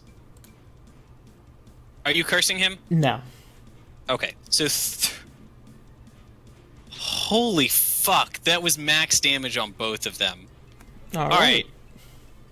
So, I want to establish the scene as he is holding Venitus by the neck. Venitus is, trying to kung fu his way out of it, but this guy just has a death grip on him, is just slamming him in the face again and again and again, and then Jesus Christ.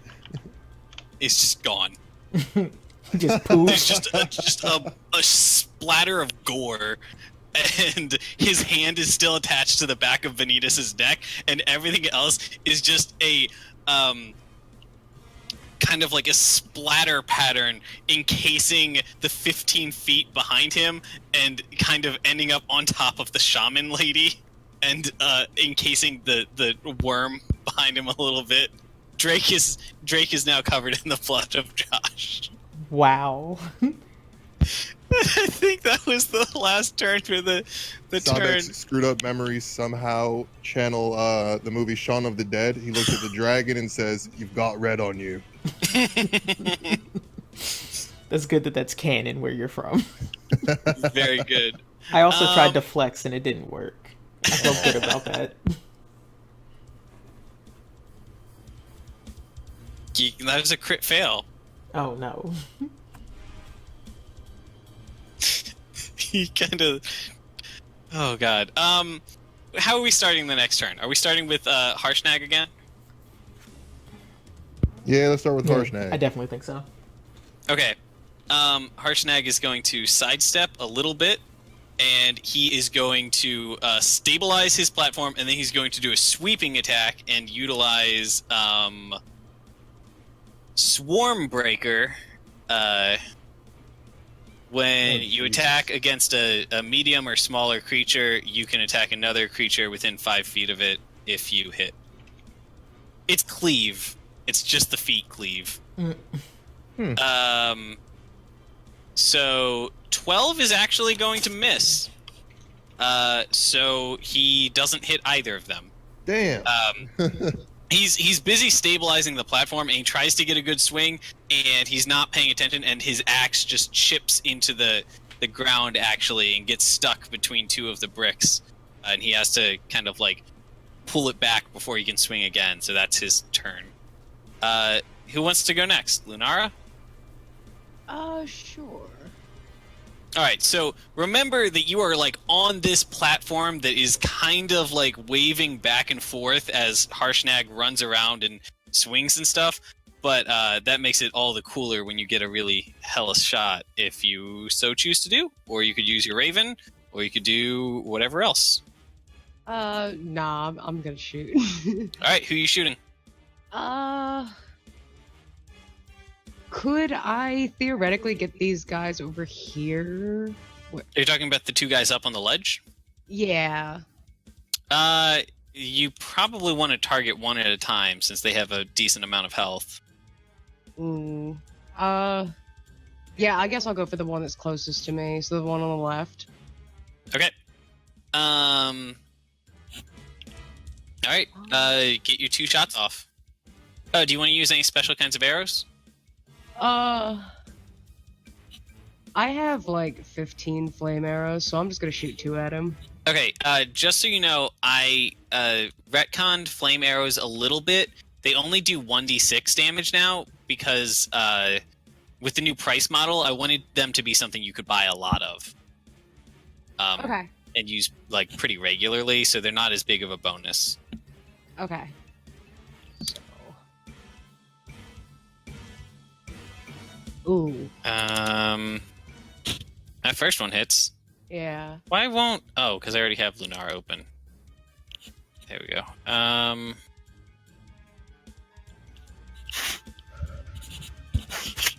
Okay.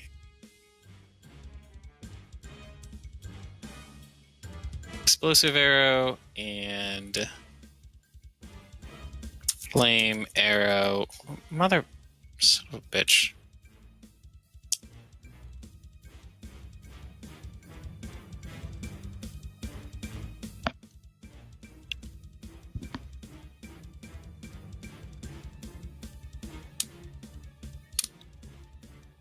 So, 5 fire... Oh, that's a good roll. So, 5 fire damage plus your 9 arrow damage. 14 damage on this guy is not bad. Alright, Harshnag and Lunara have gone. I think that the barbarians go next. Yep. How are there still people I have... Oh, by the way, there's still one barbarian who's just chipping away at this door, and he looks back over his shoulder and sees this whole battle happening, and then he looks back at the door and starts chipping faster. Oh, no, no, no, no, no, no, no! So, like Cleveland in Family Guy, when Peter ruins his house. Oh, no. Okay. Okay. I think that the 3 on, or the 2 on the ledge and the one who's on the ground in front of the ledge are all going to take shots at Harshnag.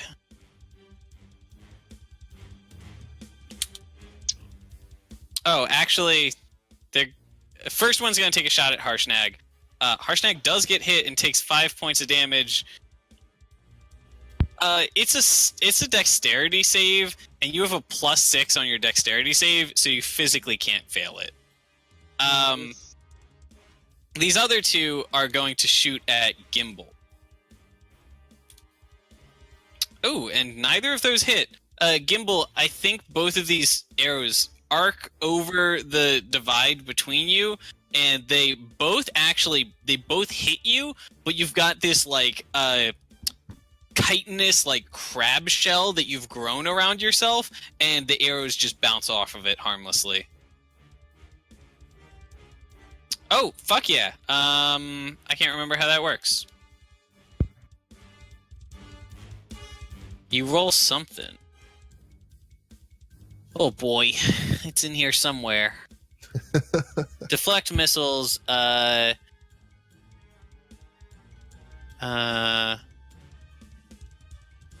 All right, so you catch it. That you already took no damage, so you just do successfully catch it.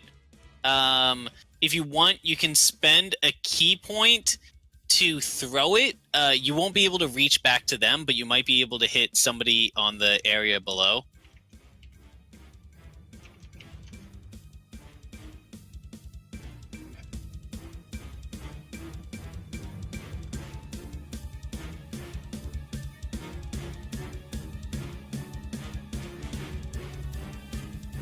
Fuck yeah.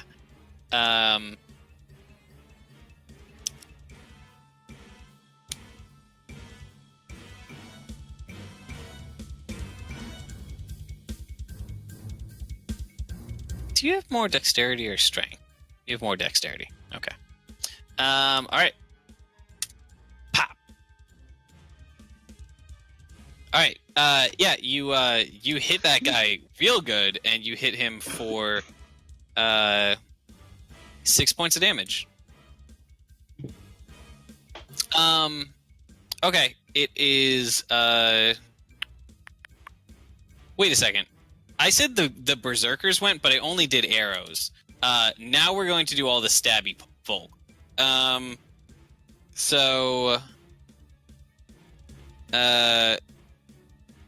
These two are both going to attack Sahbeik, and they're going to have advantage because they're flanking him. 17 does hit Sahbeik. Yes, it does. So Sahbeik, you take half of 15 points of damage, and then Venitus is going to take. So we're going to say 8 points of damage. Round down 7. Venitus takes no damage as this guy runs forward and swings down at Venitus, but Venitus expertly ducks underneath. And do you want to go next, Venitus? Yes. Do you want to do a return punch? Yes. All right, let's get a return punch going. I'm gonna like duck underneath, and then I'm gonna go in for like a roundhouse kick and a flurry of I'm spending a key point. Fuck yeah. And 1 hits. I'm assuming. Actually, all 4 of them hit. Oh! Okay, sorry. I got Nice. No, that's very good. Oh, I fucking laid into him. Yeah, that's 20... 36 damage? Whew. Yeah, that's 20 plus 6 plus 8 is 34 damage. 34 damage. Mind if I narrate this? Yes. All right, so this guy comes running at you. He does a diagonal chop with this two-handed big fucking great axe. You dip underneath it, and you carry that momentum as you spin backwards into a roundhouse kick across his face. And as he's like going with your kick, you grab him by the back of the head, you bash him twice against the floor, and then as he's coming back up, punch him in the face. Oh my god. Hey guys, I took Krav Maga classes. No. I think Zara's still up on the platform, just losing her mind. Who wants to go next? I guess I'll go next. Sahbeik, So go for it, big man. which of the guys did Venitus just hit? Bam. Wait, do that again? The one next to him. The one that's touching Venitus. Ah, okay. Damn, he still has 61 HP. Okay. Oh, actually, I haven't subtracted HP yet. Oh, He okay. took 34 damage. That was more than half of his health. Okay, cool. I'm gonna do the same combo, Dragon Claw plus 2 Great Sword attacks Okay. against that guy who Venitus just Yeah. hit. You mean who Venitus just fucking embarrassed? Yeah, you did. Ooh. Dragon's Claw is always good. All right. You only hit once with the Dragon Claw. Oh shit, I hit Dragon's Claw again. Yeah. No worries. 2 great sword. We'll just ignore that one. Yeah, they're both the same too. Nice.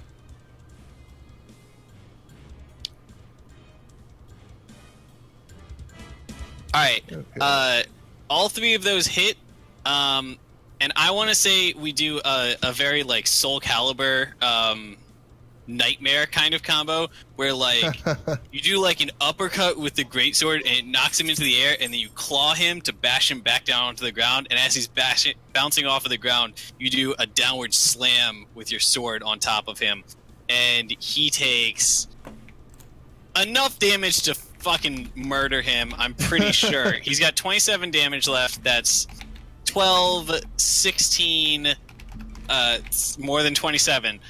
Yeah, I think that last slash, you're just like a butcher's knife coming down on like a chicken. You just bisect. That was 40 points of damage. Yeah. He did.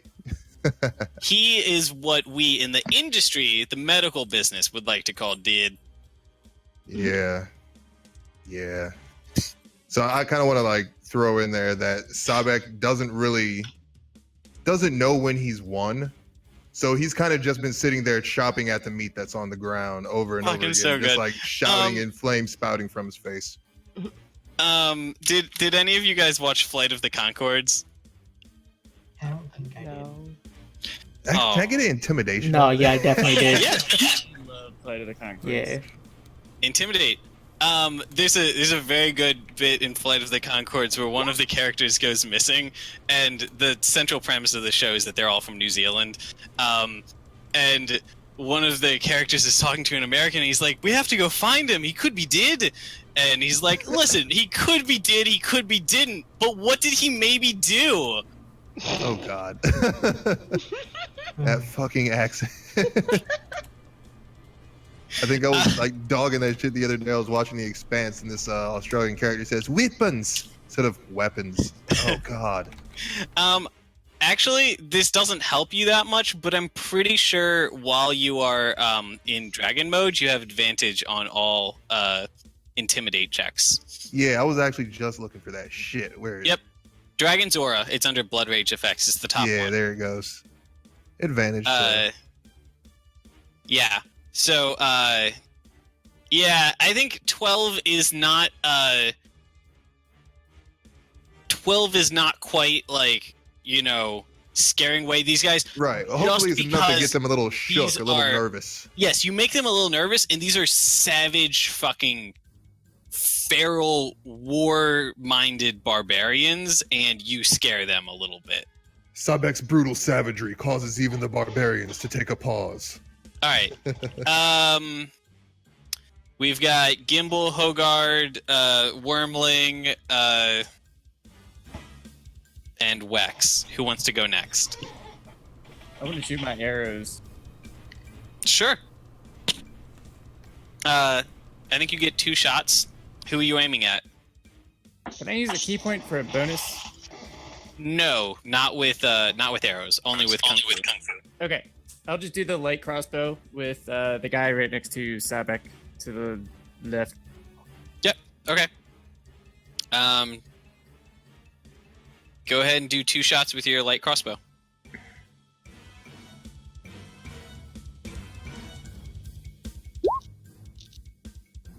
Oh no! There it is. The first one hit. Go ahead and roll damage.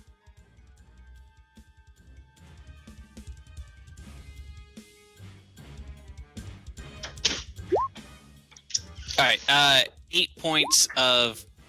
Oh, same roll. 8 points of piercing damage on this thug.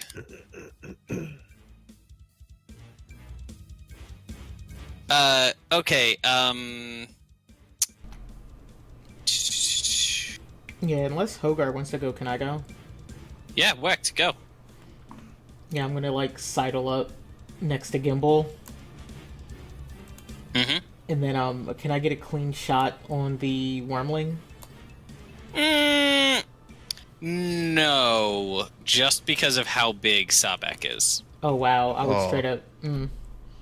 If you went over here, I think you have enough movement to get over here. You could do that. I can get like right here. Yeah. Okay. And, yeah, I would. And now you're 20 feet up high, so you've got a good clean shot on him. Yeah, I'd like to blast the heck out of the Wormling, and I'd also like to curse him. Fuck him up.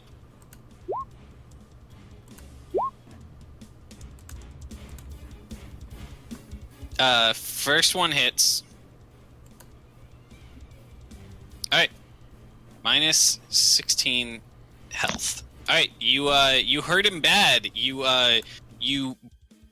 do this, like, laser... So, I've talked about this before, but the way that I imagine your Eldritch Blast is that it's not heat, it's more of like a disintegration ray, but it kind of looks like a laser when it comes out. You blast him with this, and it goes a chunk through his wing, and you see bits of scale and like flesh with magical residue like vaporizing off of it, and he lets out a scream. Wormling has not gone yet.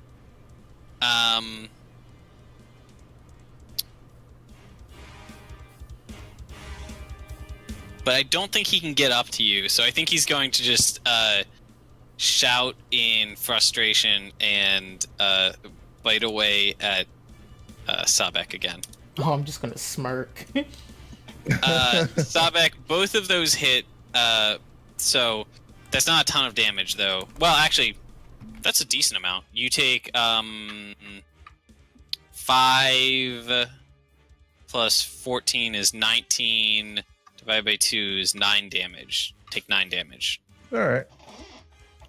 Oh, and fuck. Hey, go ahead and roll your dragon heart. Ooh. I think it's just a hit dice. I think you just roll hit dice every turn. Oh, okay. Where is that again? Where is hit dice? It's under your HP up at the top part of your character sheet. Oh. You just click the word hit dice. It'll automatically include your constitution. Okay. You recover for 14 damage just after taking 9 points of damage. So I went from 39 back up to 43. Or no, 53. Okay. Wex has already gone. Hogard, you're the last man standing. What you want to do? Click on the worm character. How many hit points does the worm have left? He only has 10 hit points left, but he's on the other side of Sahbeik. He'd be hard to get a good beat on. Well, I was gonna try and do a dash. How far could I go if I dashed in that direction? And then I'm gonna do a magic missile. Oh, actually, you don't need to dash if you want to do a magic missile. Magic missiles are homing. I don't want to hit Sahbeik, though. Magic missiles will go wherever you want them to go. They never miss, and they follow the exact course you want them to take. Hey, guys, I just got I need to talk to my sister, so I'm going to be out for a couple of minutes. Okay. Okay. I don't think anything significant will happen in the next bit. All right. Be back soon. I do want to move, sir, probably about here. Can you move my character, or can I move him? Yeah. I'll move you. Okay. Up there. And you've got cunning action, which you can use to dash, so it's not hard at all for you to move. Okay. And then I'm going to shout magic missile, and I'm going to fire my magic missile at the worm. Okay. Very good. And I imagine that I like to imagine that these kinds of wands are kind of like it's kind of shaped like a flare gun. And you hold it out and you shout the command word and pull the trigger, and a big like shotgun blast of missiles shoots out of it and swerves around Sahbeik and beams this guy right in the face. We get the same kind of disintegration effect that we described with Wex's attack, and they just hit like boom, boom, boom, boom, and the last one sends it toppled onto the ground where it is bleeding and not moving. Do I get to throw damage? You did. Did you not? Yeah, there's no attack roll. That's your damage. Oh. There's no attack roll with magic missile. It's a guaranteed hit, so it's just damage. And you rolled on three 4-sided dice. You rolled 4, 4, and 3. Damn close to the best roll you could have done. Plus 3. Okay. All right. I think that was the end of the turn. How do we want to start the next one? Is it barbarian time? Like they should get a chance to respond, Ooh. right? Yeah, barbarians haven't gone in a while.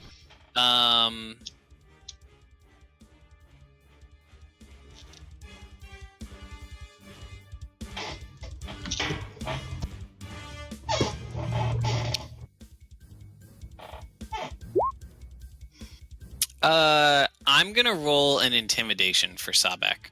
Another one.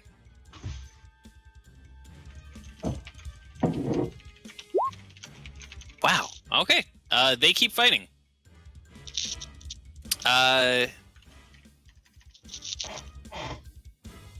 These two that are up on the ledge here, these two are both going to get a running start and try to jump onto Sahbeik's shoulders and pin themselves in place with their great axes. Jeez.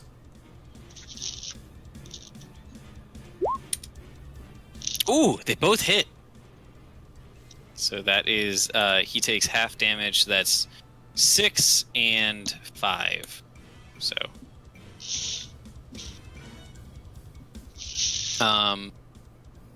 and then this other guy is going to attack. He's going to have advantage because flanking.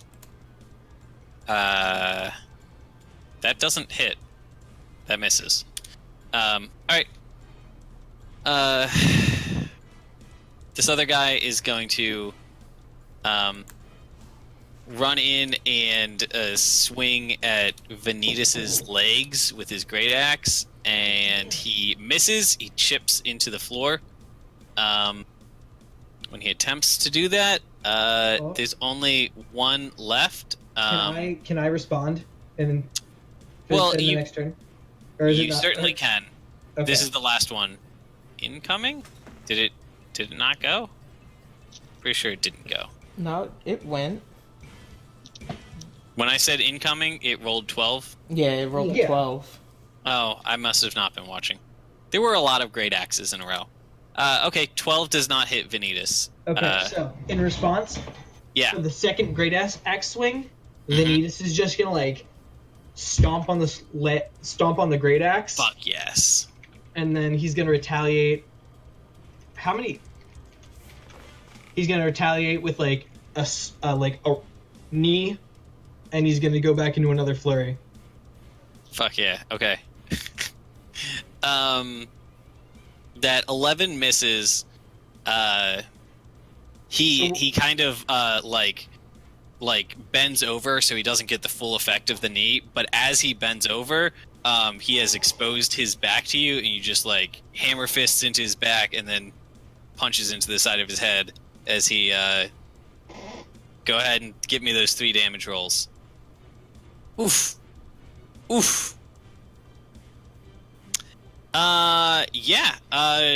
So you do these 3 punches, and with the last one, you've got these talon weapons, right? Mm-hmm. These claw weapons that you're holding on to. With the last one, you just punch him into the head, and you finally get a good hook, and the talon just goes right into the side of his head and pulls a chunk of head off as he falls to the floor. Hey y'all, who wants to go next? Can Hogarth go, or did I just Hogarth can go. Go. All right. I'm going to switch up again. I'm going to do my double crossbow. So tell me, if I attack one of these people who jumped on Sahbeik, I think it is.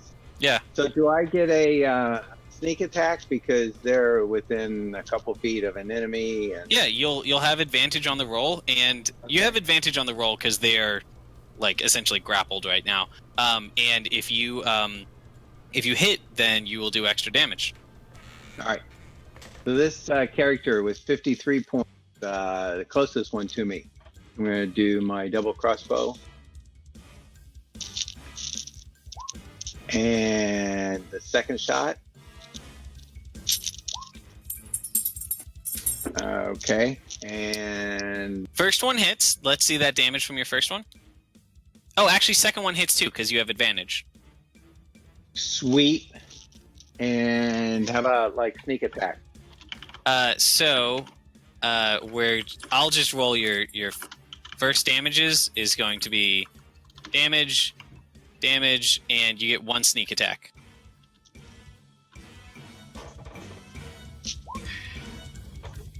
Hell yes! So that's 19 plus 7 is 26. And that was on this guy who has. Yep. He's I'm back. got 27 now. Okay. Okay.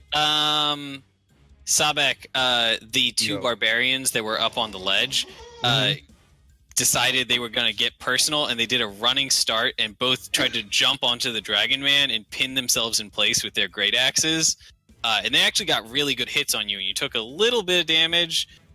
Nothing I'm back down to to put your- 42. That's not a big deal. yeah, I know.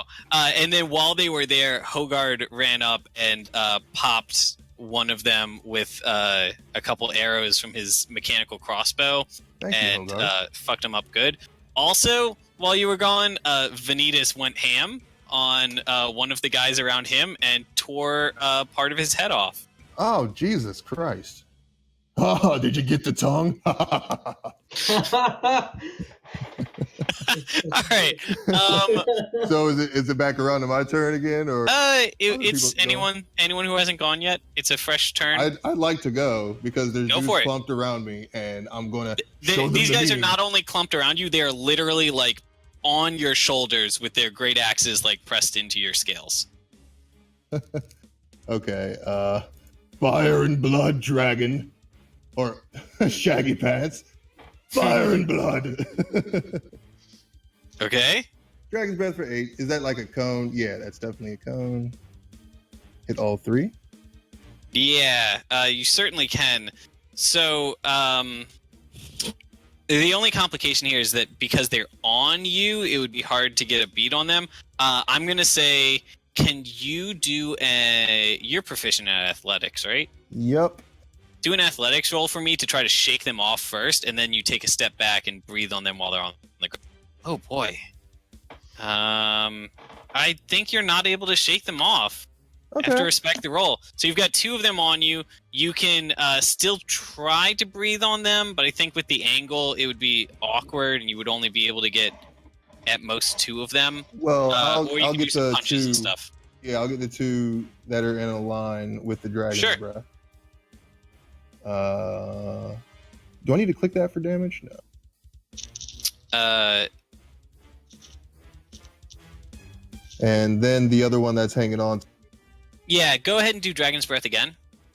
Oh, okay.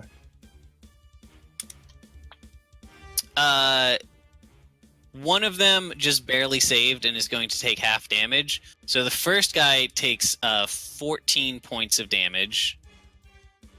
Nice. The second guy takes 11 points of damage. Nice. Okay. Who wants to go next? Wex, Lunara. Can Gibble go? Mhm. I'll shoot my arrows again. So was that only one move because of the athletics roll? No, your Dragon's Breath is a full round action. Okay.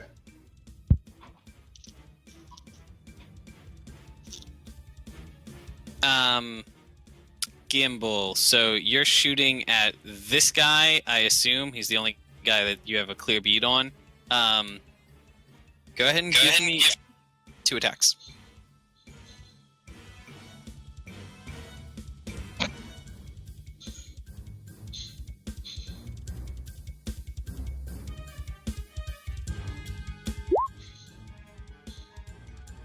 So the second one hit. You only get 2 attacks because you can't flurry of blows with a ranged weapon. Second one hit. It does. Wow. Oh, that's a shame. Okay. Yeah, so it only does 4 points of damage, unfortunately. You're not very good as a ranged fighter, but it is a way for you to stay up and stay safe. So don't feel too bad about it. You already did your time in this fight, I think. Who wants to go next? Lunara, Wex? Do I have to wait till we're out of combat to raise my Phantasmal Slugma? Warrior? No, absolutely. He's intended as a combat asset. Yeah, can I get down off this ledge and make my way over here? Do you even have to be at like touch range in order to do it? I am not sure. Hold up. Like if I can just cast it, I would do that. Yes.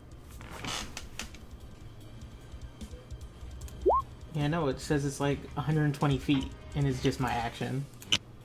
Fuck yeah. Yeah, I'm gonna cast it on the dragon and get my buddy Slugma back. Ooh, okay, Slugma. So, you are not animating the corpse of the dragon or bringing the spirit of the dragon itself to fight for you. You are using the death of the dragon as an opening of the doorway for your companion to get through. Yeah, just the catalyst. Yeah. So Slugma squiggles his way on through into our hearts. And yeah, he's yours. I think you can act with him immediately. Oh, I don't have to wait till the next round? I don't think so. Since you just used your full action summoning him, I figure you might as well get to use him. Can I get him to get one of the dudes? And for the first time, you don't have to deal with sunlight Yeah, sensitivity. I know. It's God bless. He had such a hard time with the giants. Sunlight. This is not his friend. Okay, yeah. So you get one life drain attack, I think. Mm-hmm.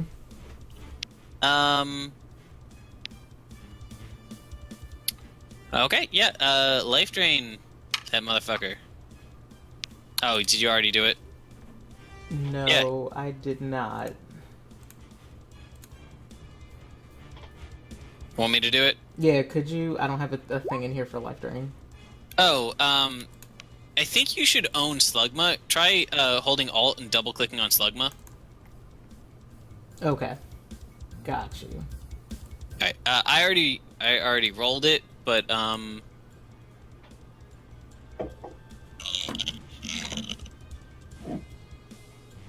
So Deuter takes 9 points of necrotic damage and has a chance of it being permanent, but he succeeds. He succeeds. Okay.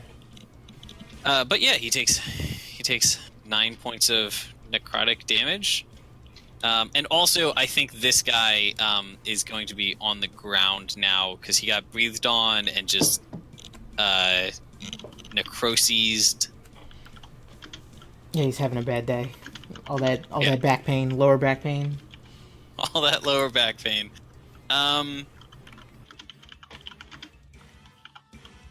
Harshnag hasn't gone yet. Lunara has not gone yet. I think that's it.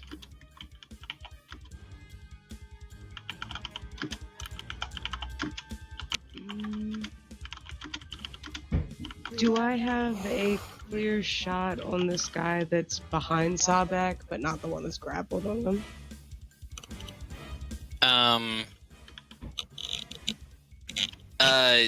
Yes. You do. Or actually, Harshnag can reposition himself to give you that shot. Well, I've got a nice idea when it's my turn again. Can I cast Hunter's Mark again, or is that like a... It's yeah, you can cast it as... Oh,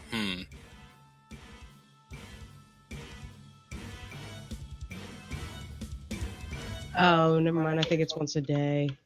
No, it's not a once a day thing. The question is, do you have to prepare your spells in advance, or do you just know them? I think, as a ranger, you just know them.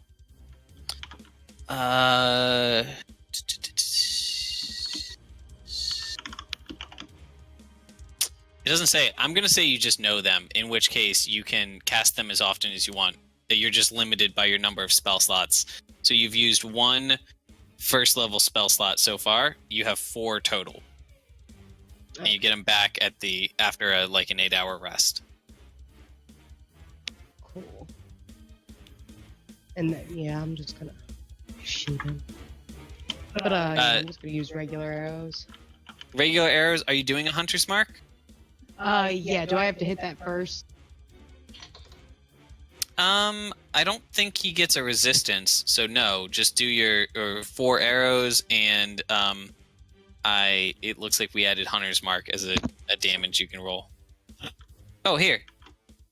I can turn on hunter's mark as a global damage modifier. Oh, right. I forgot we had the thing. Okay.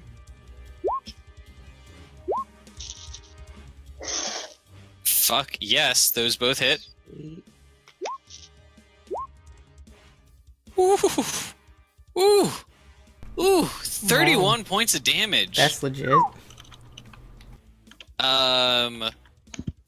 Okay, so I think that you hit him once while he's dangling on Sahbeik's shoulder, and you hit him in the shoulder, and his arm comes loose, and he's just hanging by one hand, and he's kind of going whoa, and he let goes and starts falling, and as he's falling, you loose a second arrow, and he catches him right in the neck, right as he hits the ground.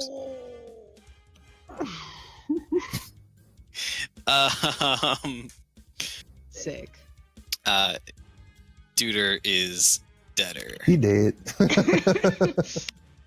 Yeah, okay.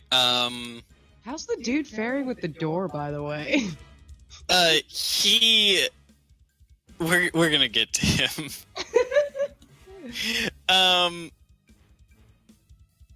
Once Harshnag makes sure that you have gotten your clean shot off, he's gonna say, "All right, incoming," and he's gonna go for a sweep on this guy to the north of Sahbeik.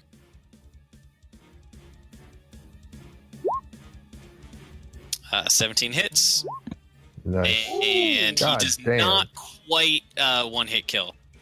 He almost dead. Yeah, but he hits this guy hard with an axe, and the guy goes stumbling backwards with a sizable gash in him. I think that's the end of our turn. We're going to start the next turn. The barbarians are going to go first.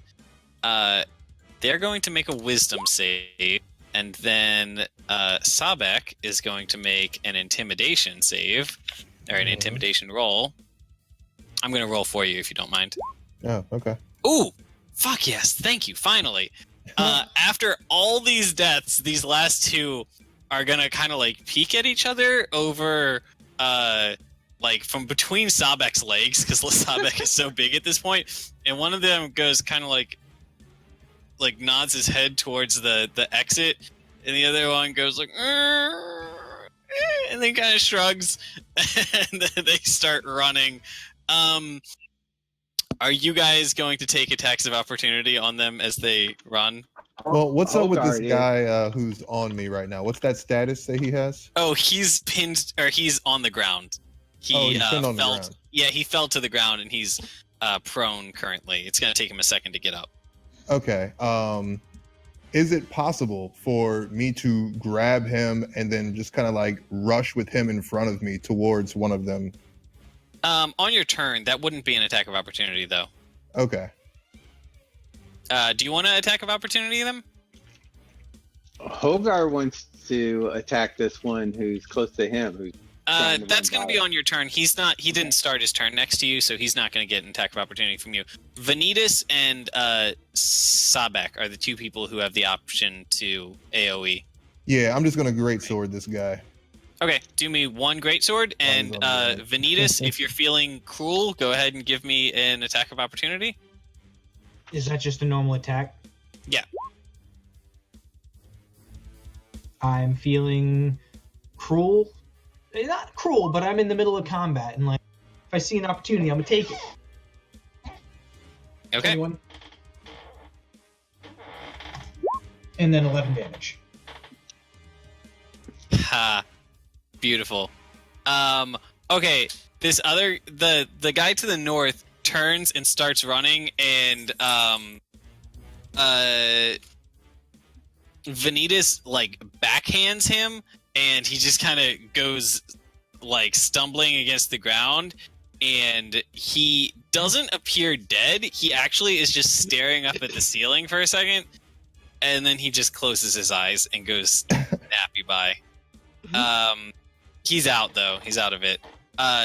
This other guy starts running to the south, and as he's running away, Sahbeik takes a swipe at him with his greatsword and hits, and is going to do 14 damage, but it's not quite enough to kill him, and he keeps running. So, now we're at the start of the turn order for you guys. And...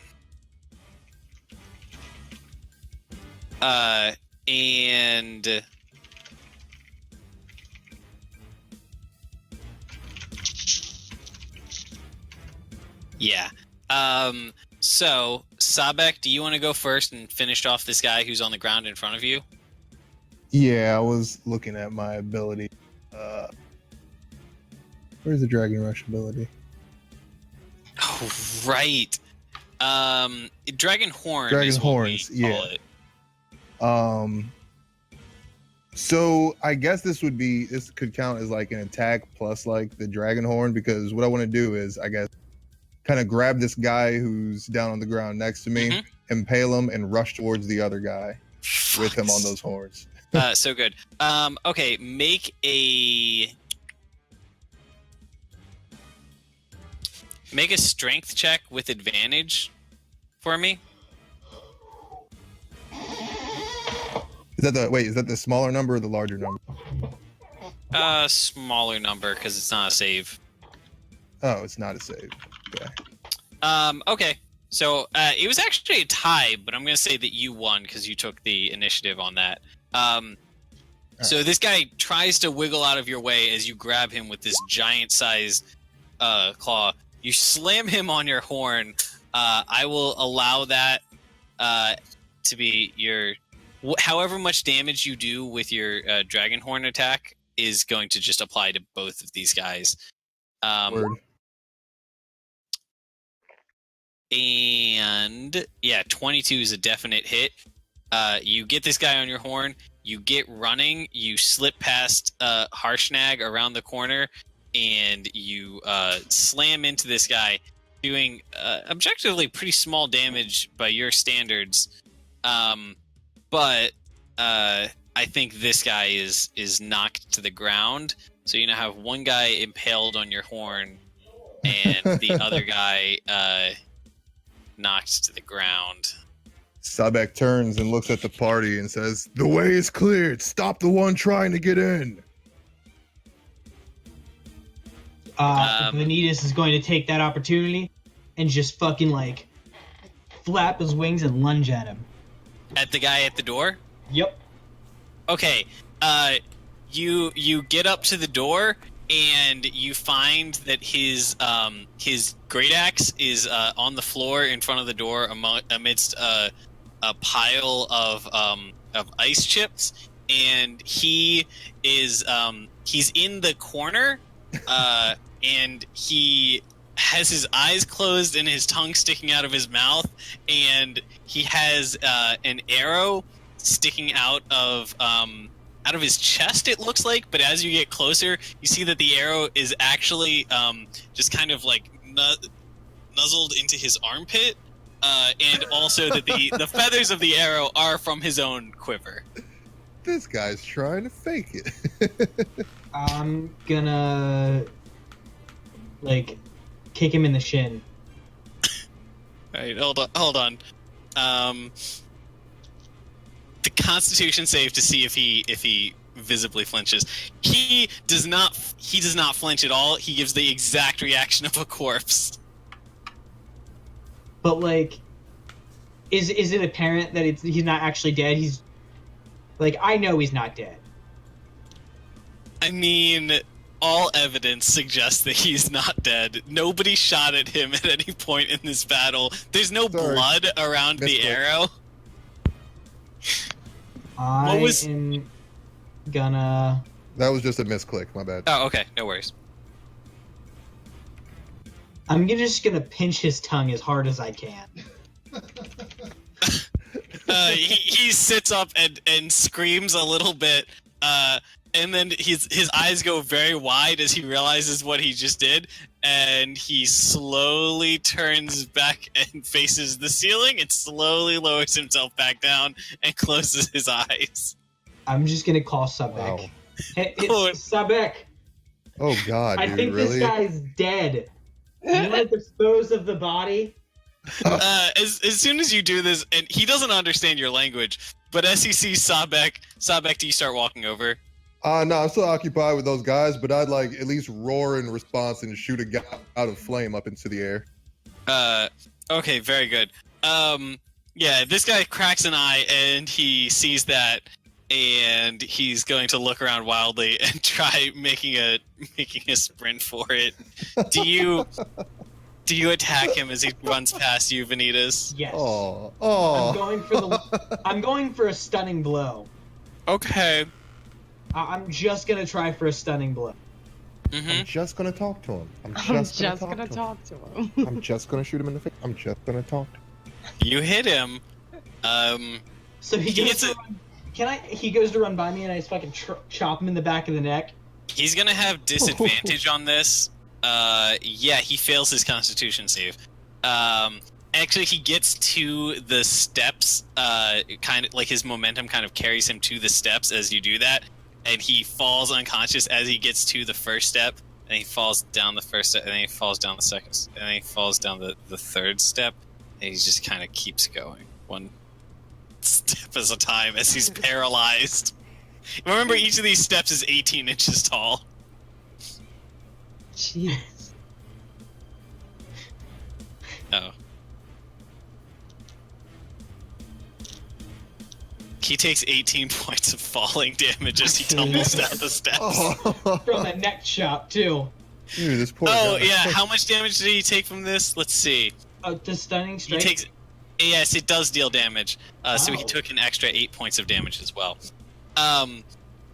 Remember to subtract a key point for that. I think you're pretty low on key points currently.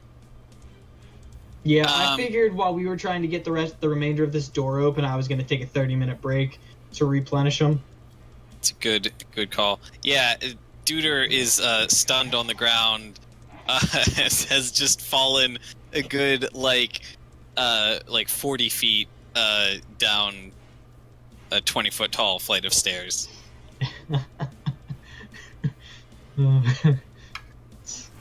That just made that attack even better. Who?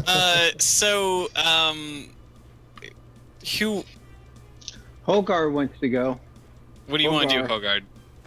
I want to close. My double crossbow has a crit range of 20. I want to close within crit range, so probably about here. And I'm going to put No. this Crit guy. range does not mean the range at which you automatically crit. Crit means the part of the dice that will deal a critical hit. So that means if you roll a 20 on a 20-sided dice, it's a crit. Okay. All right. Well, I'm going to go here anyway. I'm going to put 2 arrows into this guy here. I'm just gonna double tap the with dude. my double crossbow. Papa. Just do it. You definitely have advantage. Don't you so see the this first man one has hits. back pain? Second Good. one also hits. Jeez. All right. Did you just shoot this man who's down on the ground? He's dying? on. Well, no. Well, maybe. Hogard don't give a fuck. No. And I get sneak attack also, I think, because he's. Yeah, Awesome. so I rolled your damage for the first two. You did 12 damage from your first critical hit, 5 damage from your second hit, and now let's get that sneak attack damage in here. Should be listed as just one of... Oh, yeah. Oof. So that is a 17 plus 18 is 35. Oh, just like that. 35. Mhm. Yep. You double tap this guy who is on the ground, and he stops moving.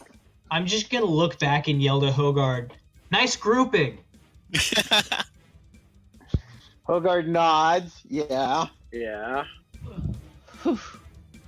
Okay. All right. So, Sahbeik, is it safe to assume that you just kind of like smear this last guy against a wall? Yeah, that's a fair thing to assume. Oh, he actually has 44 health left.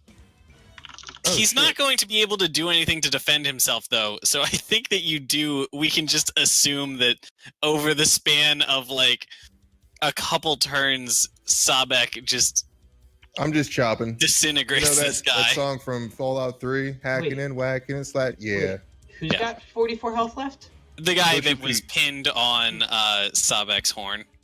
Oh, okay. And biting and. Okay, so this last guy is stunned and in the corner. He's going to be able to get back up in a turn, but you have some time to get over to him, Venitus. What do you do? I'm gonna just like jump and do like a flying kick. Against the unconscious paralyzed guy? Yep. Roll damage. Yo, everybody in this party just became like a genocidal maniac out of nowhere. Yep. Jeez. Got multiple Hannibal Lecters rolling here. Okay, you have successfully kicked him in the face. Is he alive still? I mean, he's still alive. He still has about half of his health left. He is paralyzed, so he's not able to like do anything when you kick him. He just kind of like his head flops to the side and he moans a little. I'm gonna hit him one more time. Okay. I want to get him to the brink so we can question him. You know what? He's fucking defenseless. You hit him with that one. Okay. How much health? Okay, he's got 23 points of health left. I'm gonna shoot him with arrows. Wow. Oh god. He's got 13 points left. Jesus. I'm spending a key point. Oh my god. Wow. Jeez. Alright, let me see the damage on that last one. He has 4 points of health left. Alright. Now we question him. Oh no! Yeah, no. Gimbal said forget that noise. We've already got one sleeping witch, I guess. So, yeah, we already have someone to question. Venitus stands up and says, alright, and now we question it. I go like reach down, pick him up by the scruff of his neck and dump. Oh. That was really good damage on Gimble's crossbow, by the way. Yeah, it was. Oh god. Yeah. I just kind of like, I guess we're not questioning him. Drop his dead body, go through his pockets, see what I can get. Yep. Everybody was doing it. I just wanted to be cool. That's how monks act, Gimbo. Okay. That's my kind of monk. Okay, so we can get to. I think that the last thing we should do for this game is open that door at the end of the hall and then interrogate this witch. And also, hey, Wex, while you guys are, like, while all this stuff is happening, is Slugma kind of just going, like, corpse to corpse and, like, draining their, like, essence away? Yeah, it makes Slugma feel, like, really confident to just have additional plasma, so, yeah. I'm just like, hey, get your fill, buddy. Fucking... He's slurping and slurping. Oh. So that happened. Okay. Have we effectively murdered everyone here? Okay. So this platform at the self-defense. Okay, so this platform at the end of the hall is 20 feet long by 40 feet wide, so plenty of room for you guys to... Like, this is, like, bigger than my living room. Plenty of room for you guys to comfortably, like, situate yourselves. Safe to assume you guys are going to have yourselves a lunch. Yes. Take a good break. I need to replenish my health. Okay. Yeah. Okay. So, Lunara, Harshnag is going to ask if he can let you down. Yeah, of course. Okay. So he'll take you in one hand and gently let you onto the ground. Before all he has to do is the platform is kind of on like a hinge on his pauldrons, so when he lets go of it, it just kind of droops down onto his back in kind of the same way that somebody might like a soldier might wear his shield on his back. He just, instead of a shield, it's a mobile platform. Gotcha. So he gets himself comfortable and is going to come up and kind of sit himself on the edge of the steps as you guys set up lunch. Oh, can we loot the banditos? Right. You certainly can. Because I know I need money.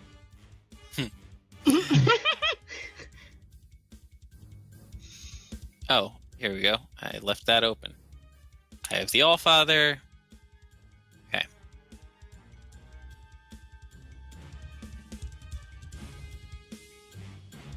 As for opening this door, I have a potion of giant's strength. You probably should hold on to that because you have an actual giant. No reason to waste a potion. Gimbal drinks the potion of giant strength and then arm wrestles him. So, you guys search the corpses. All of the barbarians are just carrying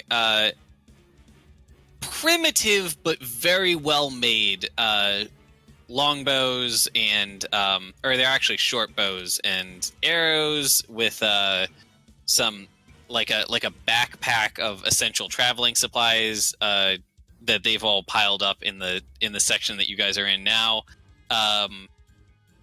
Wormblod is the main guy in question. He is the chieftain. On his corpse, you find an amulet around his neck that is it seems to be glowing with a like negative light, very very dimly. It kind of like dims the light around it.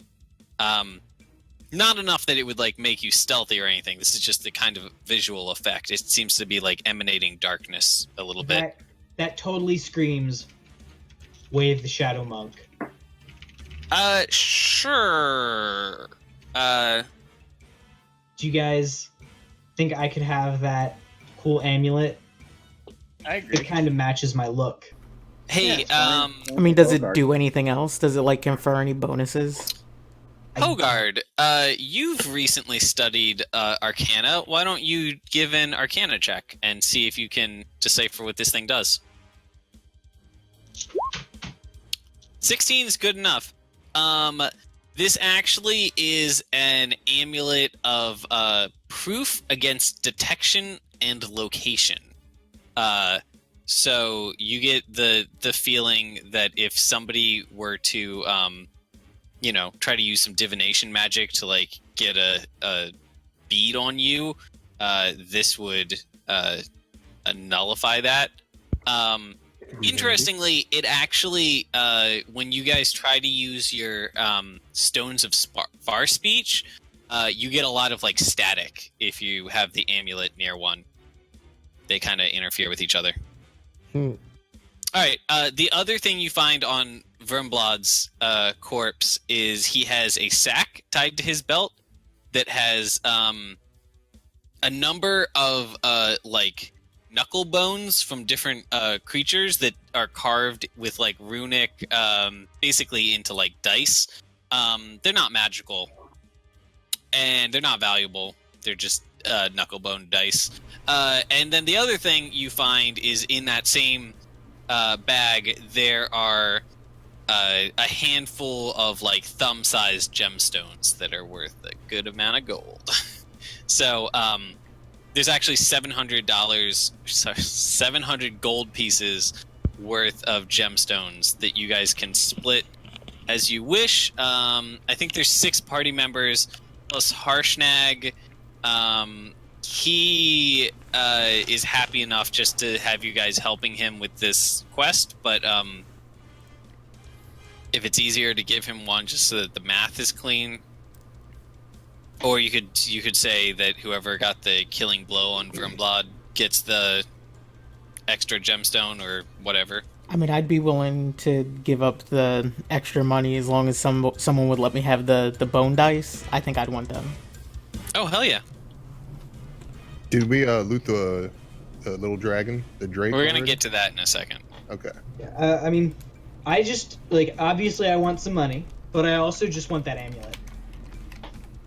Okay, so is anybody opposed to Venitus taking the amulet? Yeah, I think Venitus should take the amulet. Venitus, take the amulet. Are you interested in selling that when we get to a store? Probably not. I like the idea of having it, especially because, like Okay, I said, it kind of matches my vibe. Yeah, it's going to make it harder to use your Rocky Talkies, but that, you know, you can work around that. You can just, like, take it off when you need to talk with them or whatever. Okay, so, do we want to maybe give Sahbeik the extra 2 gemstones since he fucked so much shit up during this fight? I mean, if he wants them, I don't care. I feel good about it. How does Sahbeik feel about having extra gold? Sahbeik is cool with the party taking extra gold. He's just really interested in that corpse because all of that delicious blood. Oh, yeah. Oh my god, do we want to just say that Lunara takes it? Yeah. Let's be real. Can me and Lunara split it then? Yeah, I'd like to just have more money. There's a finite number of like, no, you take it. No, you take it. No, you take it before Lunara is like, guys, I'll take it. Pretty much. That sounds like canon. That sounds like canon to me. Yeah, she just like reaches in and like, mine now. Y'all right. could make up the damn Finders keepers. Everyone in the party gets 100 GP. Add it to your list. Lunara gets 200 GP. Sahbeik, you find this this young dragon, and first things first, you know how to use your hunting knife and chop into just the right place to release that good true dragon's blood in the center. This is a true dragon. Oh, nice. It's just a true dragon whelp. Oh. So Varunga gave you what, like 8 or 10 or something like that doses? Yeah, I think he gave me 8 doses actually. 8 doses. This one gives you 2 doses of true dragon blood. Do you know what kind of dragon it was? It was a white dragon wormling. So does that add a new type of dragon form he can take on? He actually already has Frost Dragon. Okay. Yep. And what was the name of that amulet one more time? Amulet of Proof Against Detection and Location. I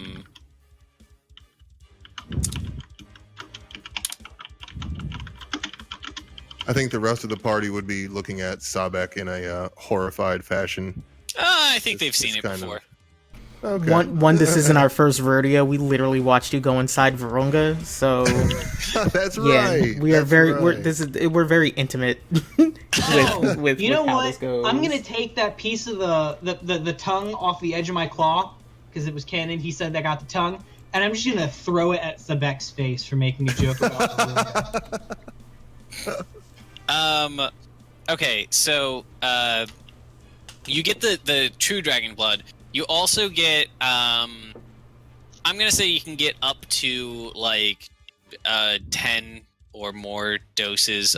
Probably 10, I think, is the most weak dragon blood you could get out of that. So if you need to top off, you can get up to 10 from this thing's corpse. And then, if you want, you could try to take some like. I mean, if you want to like chop them apart, you could try to get some like dragon hide and maybe some like dragon bones off of him that you might be able to sell later or something. the disconnected tongue hits Sahbeik with a wet thud, and he just turns slowly around and looks directly in Venitus's eyes, slowly picks up the tongue, and then just eats it, then turns back to his work. That was a human tongue! Doesn't care. He's still in dragon form. So he then feels compelled to start picking apart some of the young dragon's finer bones and trying to fashion them with his flames to his sword. Ooh. Jesus. I think if you spend, first of all, you're gonna come out of dragon mode in, a few seconds. Yeah. I was definitely still in dragon mode while I ate that tongue, though. Oh yeah, for sure. I think that you can spend your rest, doing, crafting this thing. Word. It's not going to give you any bonuses, but it'll be hella cool. Yeah, I'm just gonna rename my sorry. I'm just gonna rename my greatsword Dragonstone or Dragon Tooth Greatsword. Fuck yeah. The other thing is, do you want to add like a dragon pelt to your inventory? Sure. To sell? Just that makes sense. Small dragon pelt. You can sell it when you get to a merchant. With any of the other characters, I'd be worried about encumbrance, but Sahbeik can fucking carry the entire party on his shoulders if he wants. All right, you've got you did that. You got your thing. Oh, how much should that weigh? Do you think? 20 pounds. 20 pounds is probably fine. So. Keep in mind your addiction. You have just you were at your absolute you just got out of rage, so you are now in your coming down period where you're feeling really good. But I think that only lasts like 10 minutes or something. Yeah, so and so go ahead and go into withdrawal. Yeah, by the end of your break, you're going to be going through withdrawal, but I think I'll be going through heavy withdrawal. Yeah. Heavy withdrawal only lasts 1 hour, and a short break lasts 1 hour. So you can actually just extend your short break a little bit. You can just be in mild withdrawal for most of the dungeon. All right. No extra attack, no fast movement, no unarmored defense. Disadvantage on most saves and skills. All right, and okay. So, I was not expecting you guys to interrogate this shaman, but I'm sure I can improv it. So, Lunara, after like 20 minutes or something, as you guys are all set up to have your lunch, the shaman lady starts to come out of her drug-induced slumber. What's your setup? How are you doing this? What do you mean? I'm imagining she's tied up. Yes, stuff like that. Like, is she tied up? How do you want to go about this interrogation? Yeah, I do kind of want to just tie her up. I mostly want to ask about the dragon magic and, like, what it is.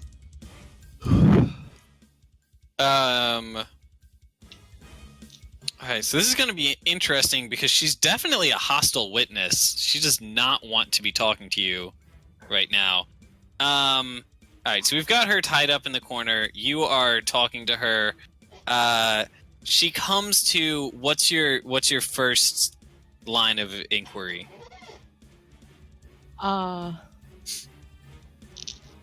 I want her to tell me about her I don't really know how to put it. I guess I would call it like her familiar magic. Yeah. Yeah. So she just woke up after being in a battle with you. She doesn't necessarily see them, but she has a good guess that all of her friends that she came here with is dead. And the first thing she sees is this half-elf lady seated in front of her saying, like, tell me how your magic works. That about right? Yeah, and I'm kind of just gonna have, like, Nugget nearby ready to peck her in the face if she doesn't, like, comply. If Nugget pecks her in the face, I'm pecking her in the face next to Nugget. Yes! Fuck. Okay, I mean, she's not... You ask her how her magic works, and she spits in your face. When you tied her up, what happened with her bundle? Her bundle full of like magic components and stuff. Can I hold on to that for now? Sure. Is it on your person, or do you have it like in the corner or something? Yeah, I have it like at a distance away from, in case she can use it. Okay. All right. Duly noted. Yeah, you ask her where her you ask her how her magic works since she spits in your face, and then did you say that you hit her? Yeah, I want to hit her for that. Nobody spits in my face. Okay, you have successfully hit her. She's not exactly dodging it.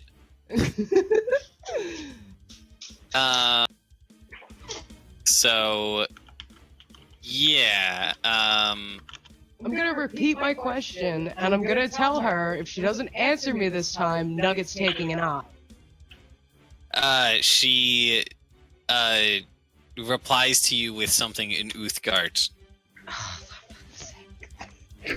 Yo, can I just cast the spell so that we can understand her, or would only I understand her? Oh, you're doing a short rest. You get all of your spells back on a short rest. I want to understand her. I don't want to watch her eye get taken out. Now, I think you can only cast that on one person at a time, so you could cast that on her, and she would be able to understand all of you guys and speak with you guys. If I cast it on Lunara, would she understand? Alright, good night, Dad.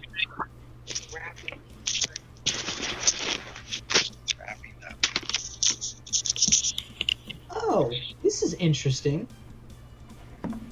I was just reading some stuff about Aarakocra monks, and apparently unarmed movement also increases an Aarakocra monk's flight speed. That makes sense. I never actually thought about that.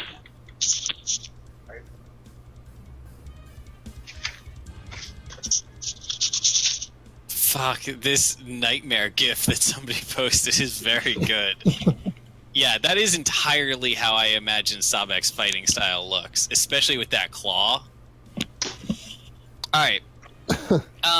Sorry for the distraction. So, you... I don't know where Kitty is. I'll find Kitty.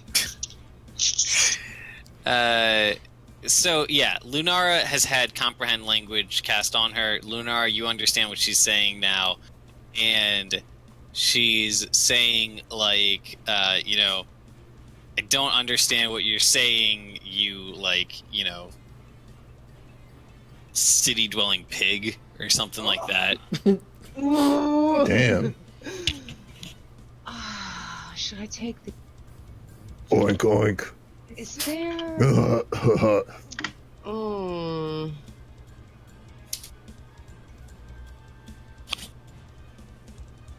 I don't know if there's anything I can do. Do I have to just, like, wait until Wex can maybe, like, cast again? What? What do you mean? You don't only get one question. It lasts for, like, an hour. Oh, okay. Yeah, but, like, if she can't... Oh, wait. So wait, if it's cast on me, I can understand her, but she can't understand me still? No, you can speak her language as well. Oh, okay, cool. So I'm just gonna repeat my question. Now your question was, how does the magic work? Yeah, I just want her to tell me about it, what it does, like, where it comes from, why a person gets it. Give me a persuasion roll. And I think it's feasible that you, nah, just a straight up and down persuasion roll. That's not bad.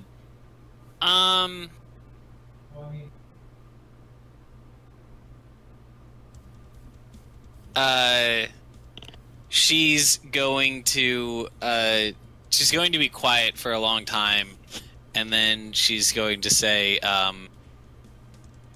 like, if I tell you, will you let me go? Depends on what your answer is and how I like it. She shrugs like she doesn't even care anymore at this point. She's gonna say, "Fine, your people wouldn't understand anyway." I think that I'd shout a barbarian curse at her that didn't just say something bad about her, but about her entire tribe. God damn it, Zai. She was about to be cooperative. Can you repeat that? What's being repeated? What's Sahbeik doing? He shouts a barbarian curse at her. Oh, okay. Like, not like a magical curse, but just like a fuck you, but not just towards her, but towards her whole tribe. Basically, mocking them for having died this easily in front of this group. Jesus! Alright, she's going to lean past Lunara and spit at in Sahbeik's general direction. And then she's going to, like, turn away from him so that she just has Lunara in the corner of her sight. And she says, it's just a thing that happens to, people of the Uthgard, that sometimes we are born with a natural connection to the spirit world, and when that is the case, if you find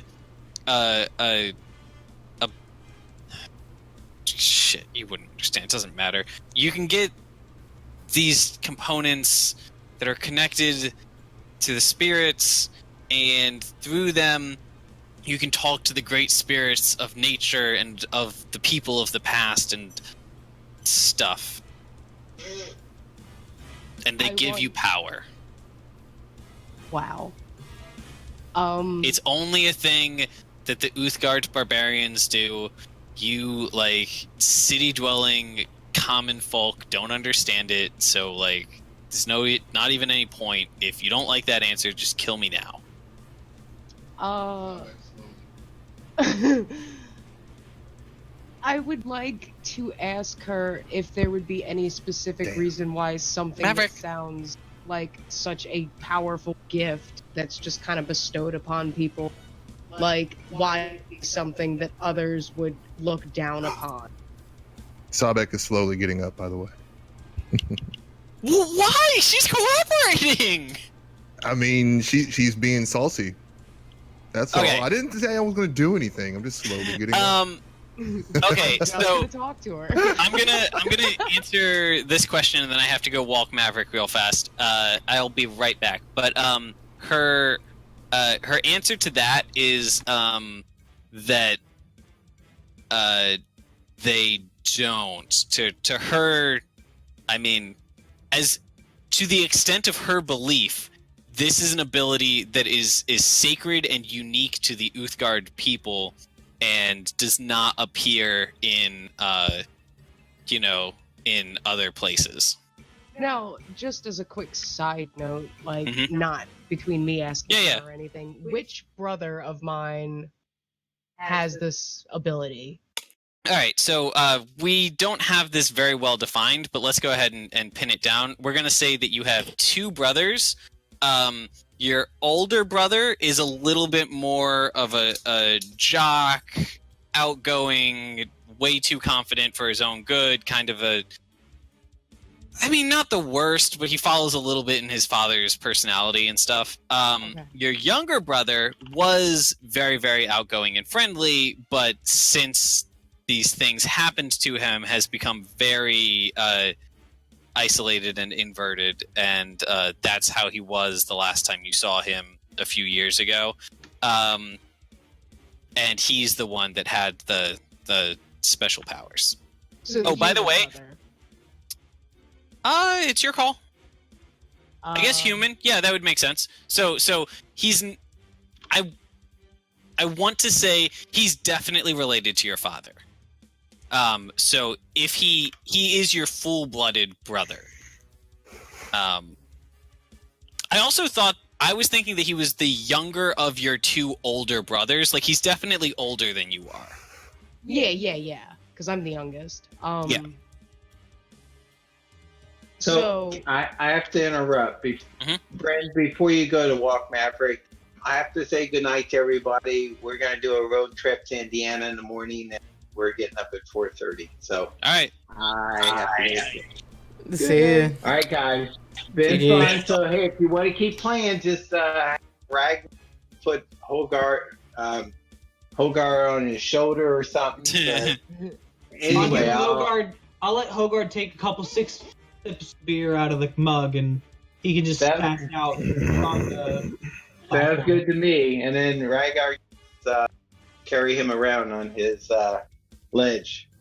All right. Okay. Good night, everybody. Good night. Good night, Dad. Good night.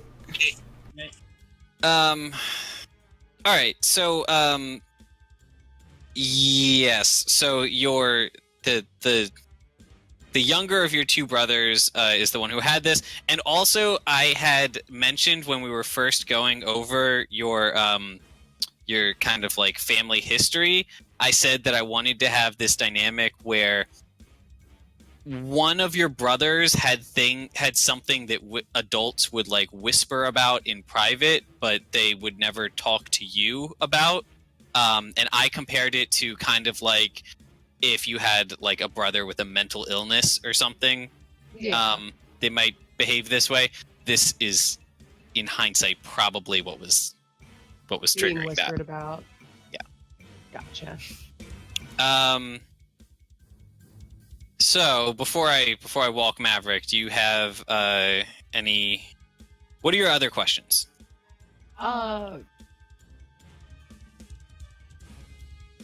She said it was something that, as far as like, was it was specific to the Uthgrad people. Like, has she ever heard of somebody not being a part of her tribe getting that? She's going to say that sometimes there are like ambient bloodlines that have gotten out into the world, and that when it happens, I mean, okay, from her perspective, she thinks that there are like biologically Uthgard or Uthgard descended people out in the city world who sometimes will awaken these powers and come back to them, but it's very rare. And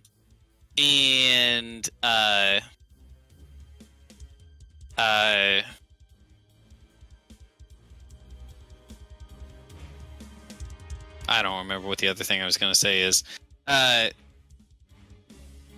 Yes, she believes that it does only occur in Uthgard people, but that there are some descendants of Uthgards that, exist in the cities beyond, and that some of them, occasionally come back to them and stuff. Now, I want to clarify that she is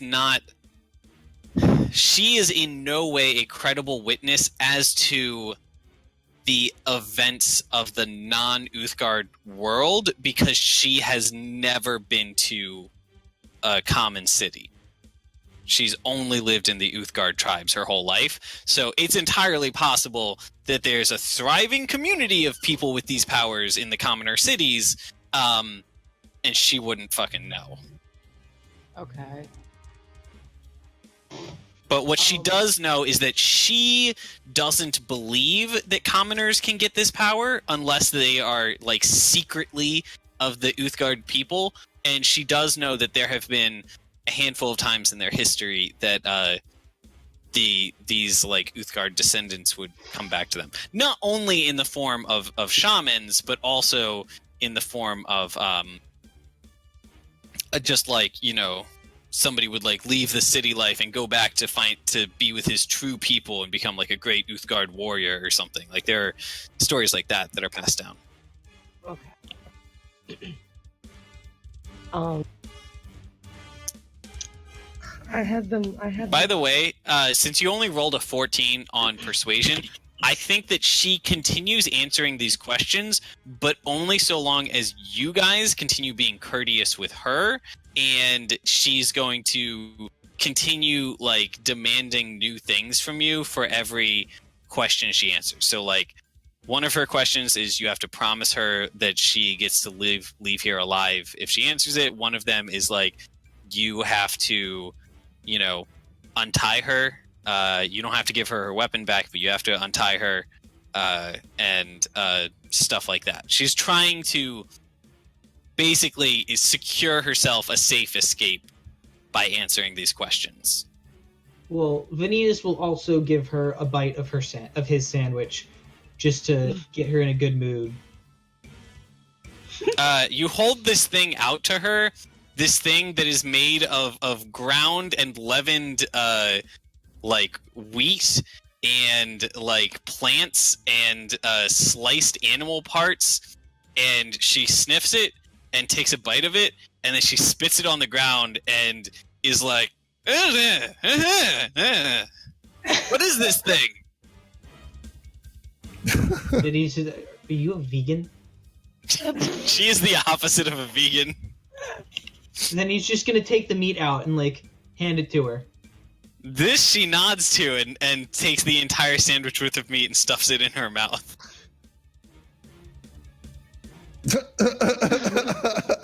Okay. That cut off at a really funny point. I mean, did it cut off at stuffs it in her mouth? Right before the word mouth. Horrible. Okay. Yeah, that was terrible. Yes. Do you have any other questions? She has limited information for the thing that you're looking for, but I think you've gotten a lot of what you want to get out of her so far.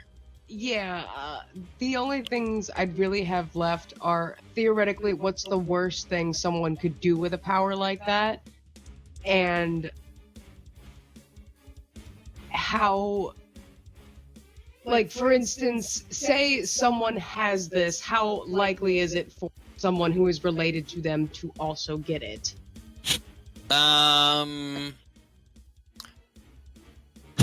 She Not says... that I'm asking because I want to have this cool thing, more just like, I think it would be something that Lumara would be like worried about since everyone was so judgmental about it, Right, totally. She says that it is a great and potentially greatly destructive power that is the core of the Uthgard success. It's actually very good that you guys took her out as early as you did with that sleeping dart, because if her game plan was, step one is take out as many of you guys as she can with the knockout jolt, and then as soon as you guys start to recover, she would use this other ability where the dragon surrounds her army and gives all of them a constant plus 1d6 bonus on every attack they do for the rest of the fight. Oh Jesus. Oh God. Yeah, they're ground control. MVP. Yeah, the shamans are the true strength of the Uthgard people, and they're also the spiritual leaders, and they're more than just a combat thing. They are the heart of the Uthgard society. Every clan has a spirit father and a tribe father, or spirit father or mother, tribe father or mother, and so one of them is the chieftain and does all the political affairs and leads them in battle and stuff, and the other is the spiritual leader, etc. Okay.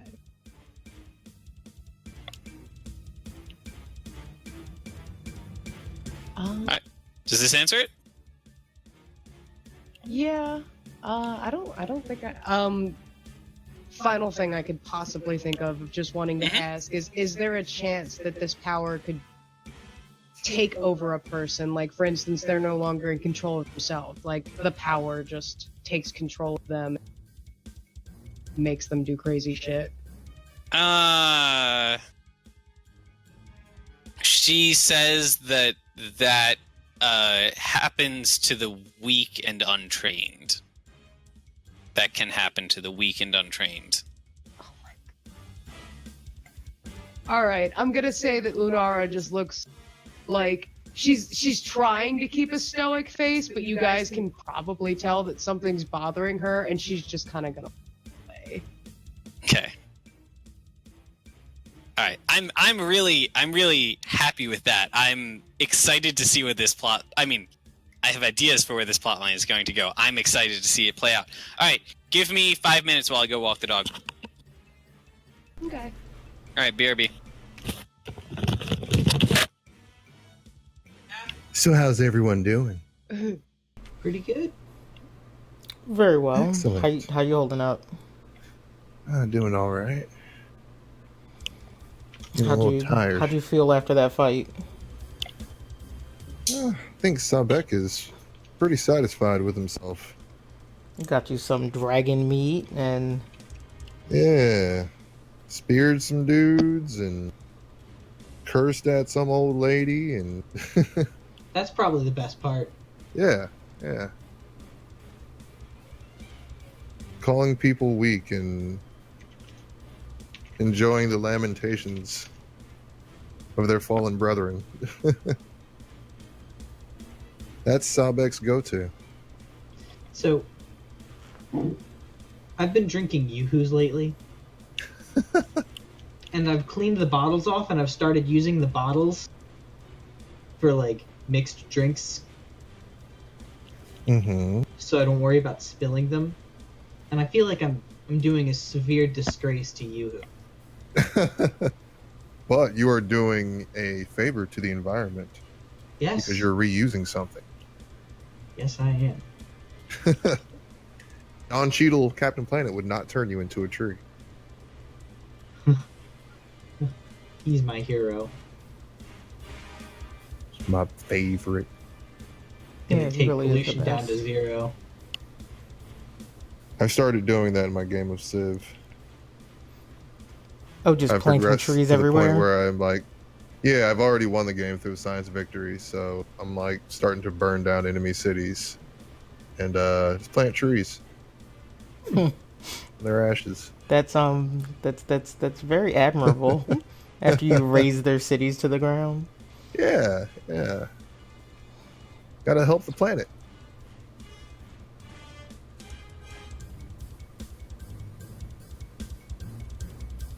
I'm gonna sign back in as a Oh, was that GM so you could change the music? Yup. Just careful not to look at the map. We haven't revealed all of it, have we? No, Nope. we got like literally shit, there's this a whole entrance. bunch more of it. Okay, yeah. I can Don't want to spoil for yourself. I can keep myself from looking.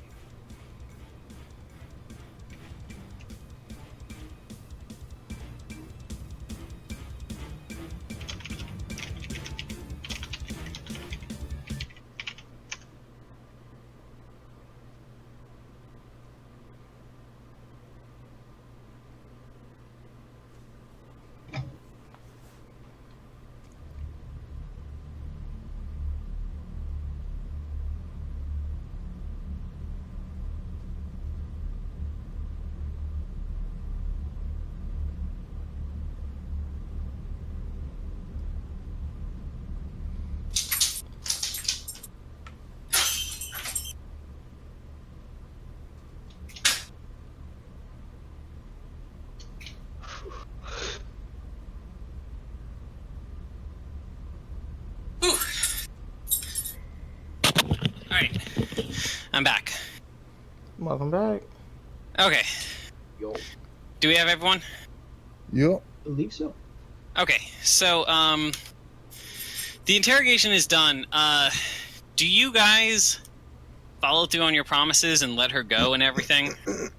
I think we should. Oh, that's kind of out of character. I thought you were like, bye. Yeah, I'm all about like making blood promises. Sahbeik has finished slowly getting up and turning around and has been listening to this story of dragons and magic coming from this shaman. He did not understand any of Yeah, this. you didn't understand Oh, any he of that, didn't. fam. No. Oh, actually, no. You know a little bit of the barbarian language. You picked up a bit of it. Even if I didn't really understand the whole story, but I heard a couple of buzzwords, put it that way. And because, I'm kind of wastelandy, wandery. Interestingly, I don't think she would mention dragons very much at all. She doesn't consider... So this is interesting. She doesn't consider... This is not a power derived from dragons to her. This is a power derived from the forces of nature. They are the Great Worm clan, which is the clan derived from... Their word for it is the Great Worm. It's technically a coatl, the thing that like a Quetzalcoatl is, which by some definitions is a type of dragon, but it is not. It's not like all shaman people, you know, pull their power from dragons or whatever. They pull their power from the great forces, the great spiritual forces of nature and of the world.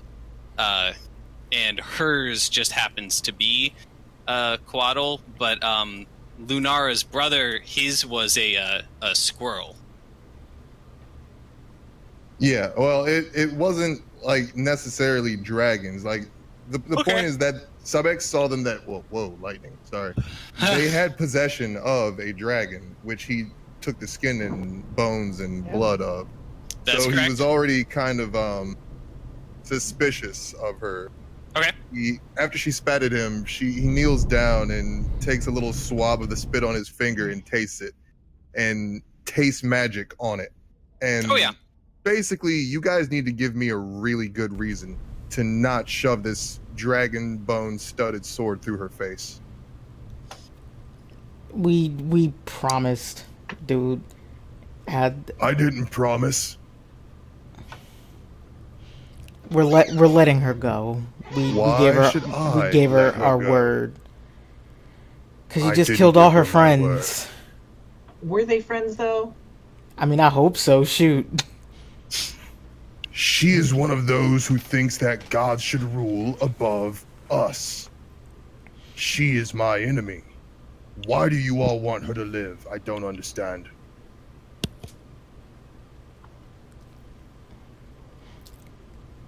It's the Commonwealth Exchange, Sahbeik. We told her we would. But even more than that, I think she really helped Lunara. I don't know with what, but with something. I feel like we need to make good. Like we don't kill indiscriminately, and not just because you don't like her magic. I think I would caution Sahbeik, just like basically tell him I would prefer to keep her alive in case I need to come back and find her at some point. Sahbeik slowly raises his sword. This really isn't very convincing. I don't understand this. None of us understand what this witch just said to Lunara. This witch had a dragon. What did they do to us? All of a sudden we just forgive these kinds of actions? Aren't we here for a reason? Didn't the giants tell us that there would be enemies here who we needed to protect them against? What if she goes back and tells her people and they go and wage a war against the giants and they cause some kind of a problem that results in them making war on the rest of civilization? Venitus is just Why going to walk should she up, live? put his hand on Sahbeik's shoulder and say, Sahbeik, the monks taught me the way of patience. And Sahbeik pushes his sword forward through the shaman's head. I am not patient with gods or their followers. Pick his hand up. I understand. Can I use my last sleeping arrow on Sahbeik? You can. I don't actually want to. Okay. I do have some. We extra wrote out our explosives. backstories for a reason, guys. No, I got you. No, you're playing to your strength. If that's the case, then I'm just gonna slowly back away from Sahbeik and start like digging through this lady's pockets. See if I can find anything. She doesn't have anything. The only thing she had was the spirit bundle. Oh, then I'm gonna walk over to Lara, start digging through her pockets. Yeah, trust me, I have not just killed random people before. I could have, but I didn't. This woman is some sort of a magic user who uses animal totems, be they squirrel or dragon or whatever, and uses them to commit magic against people. That's like And that's like the number one bad. I got you. That's your cardinal sin. Sahbeik. Yeah. So there was pretty much nothing that was going to save her. There's also something to be said for the fact that she is specifically of a dragon worshipping clan. Like, each of the Uthgard clans, and Sahbeik probably knows this, each of the Uthgard clans has a, like, spirit mentor kind of thing that they like center themselves around. And this is the Great Serpent clan, and then there's the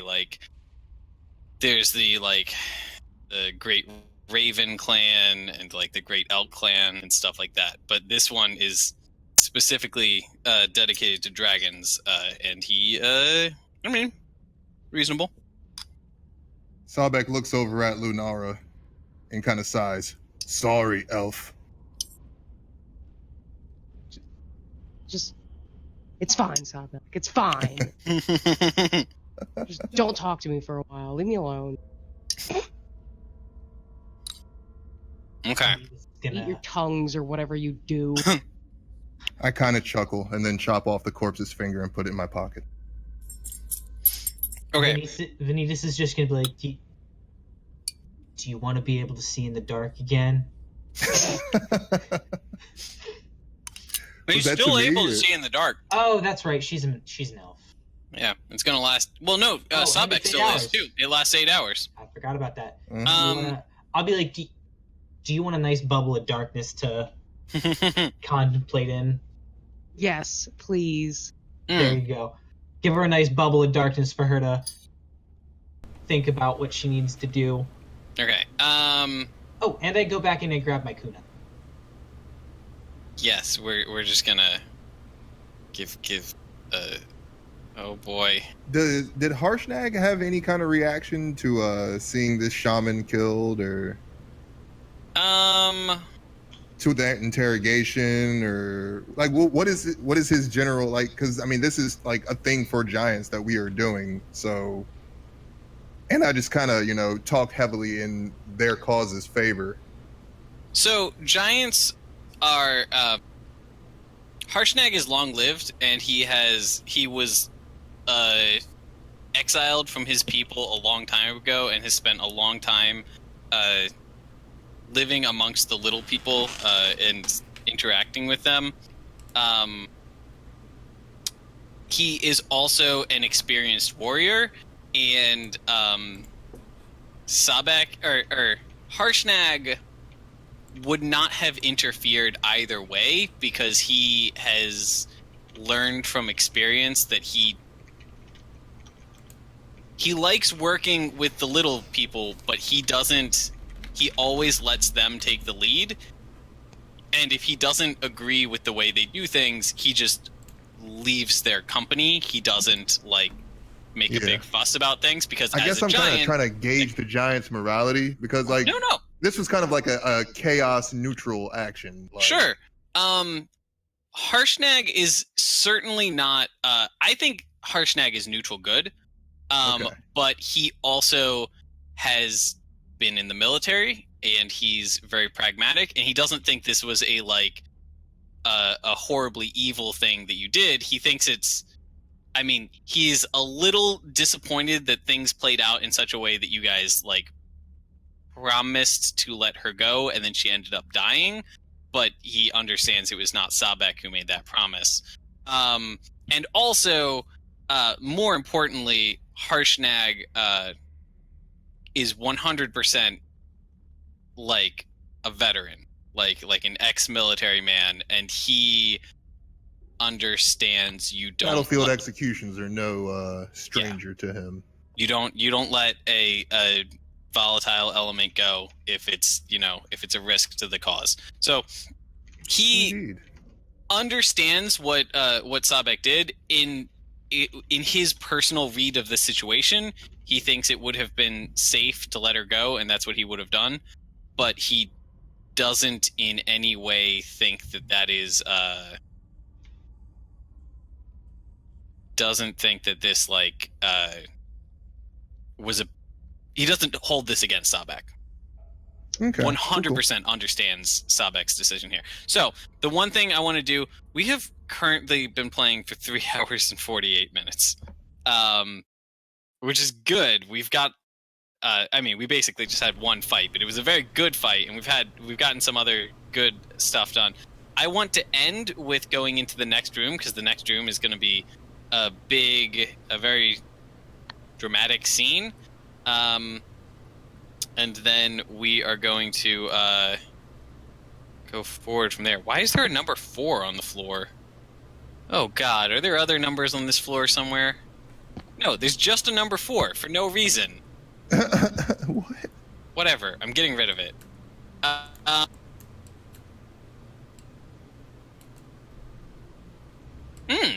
Hey, Sahbeik, did you come in and change the music? Yes. Very good. Thank you. My GM thing is still on a different page, so I couldn't see anything that was being. Very nice. That's a good trick. Okay. The main thing I was worried about you seeing was the barbarian ambushers, and that's way past us. So, the door has had some time to thaw, as you guys had a little like campfire out in front of it. And as soon as everybody is rested up and Sahbeik has gotten past the worst of his withdrawal. Oh, by the way, that's something else to consider during that whole scene. Sahbeik was going through wicked bad withdrawal. Yeah, I was taking account of that as well, and I was actually going Nice. to say something to you about it, because we didn't actually have anything written down that connects my withdrawal to my addiction level. You don't have addiction level anymore. Okay, because it's still on there. It's still on the thing, but You can get rid of it. Right now, we're just treating you as you are addicted to Dragon's Blood, and that doesn't go away. It's just the amount that it's affecting you at any given time rises and falls in relation to how recently you've used. I'm going to keep it on there just to keep a mental headcanon of like basically how much of an asshole I should be. So I'm at a 6 right now for addiction. Sure. Yes. This is actually kind of in order to help Wex. I'm bored, and I've been reading like well, not bored. While this is all going on and don't have to worry about combat, I've been reading combinations and stuff, and Eldritch Innovations or Invocations has something called Devil's Sight. Ooh. Does he automatically get that? No, they get a finite number of invocations. They get like 1 every other level or something like that, and they're very, very powerful. That's the heart of the warlock class. Okay. So which ones do you have so far, Wex? Let's see.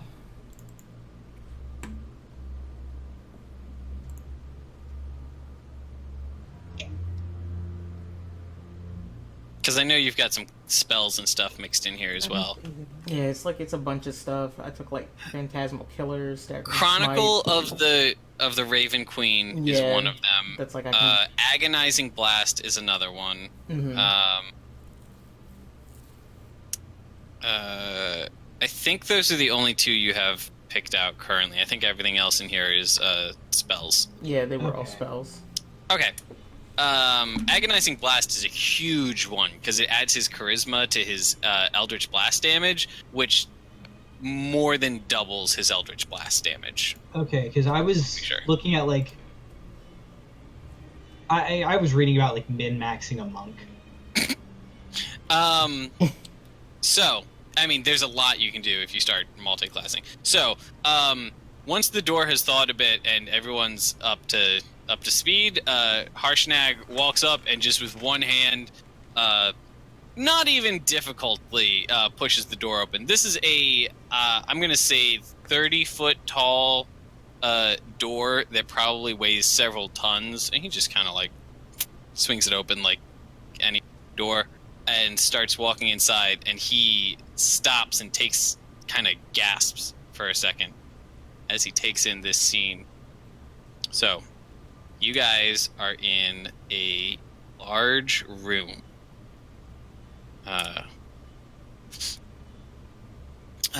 This is... Here we go. Anam's temple. Cryptic frost clings to every surface of this 100-foot-high vaulted chamber. 7 enormous statues dominate the room. The largest of them is an 80-foot-tall robed giant, his arms outstretched and his face hidden beneath a stony cowl. 80 feet tall is so tall that it is hard to get a mental image of it, but that is the apartment building I'm in right now is 3 stories, so that's 30 feet plus some room for roof. That's probably about 40 feet. You could stack 2 of my apartment buildings on top of each other, and that is the height of this statue. Jesus Christ. It's facing a glowing archway in the east wall. Then there are 6 statues arrayed around the room, each standing tall in a very impressive pose, and each one impressive in its own right. I want to say about 40 feet tall, or maybe 60.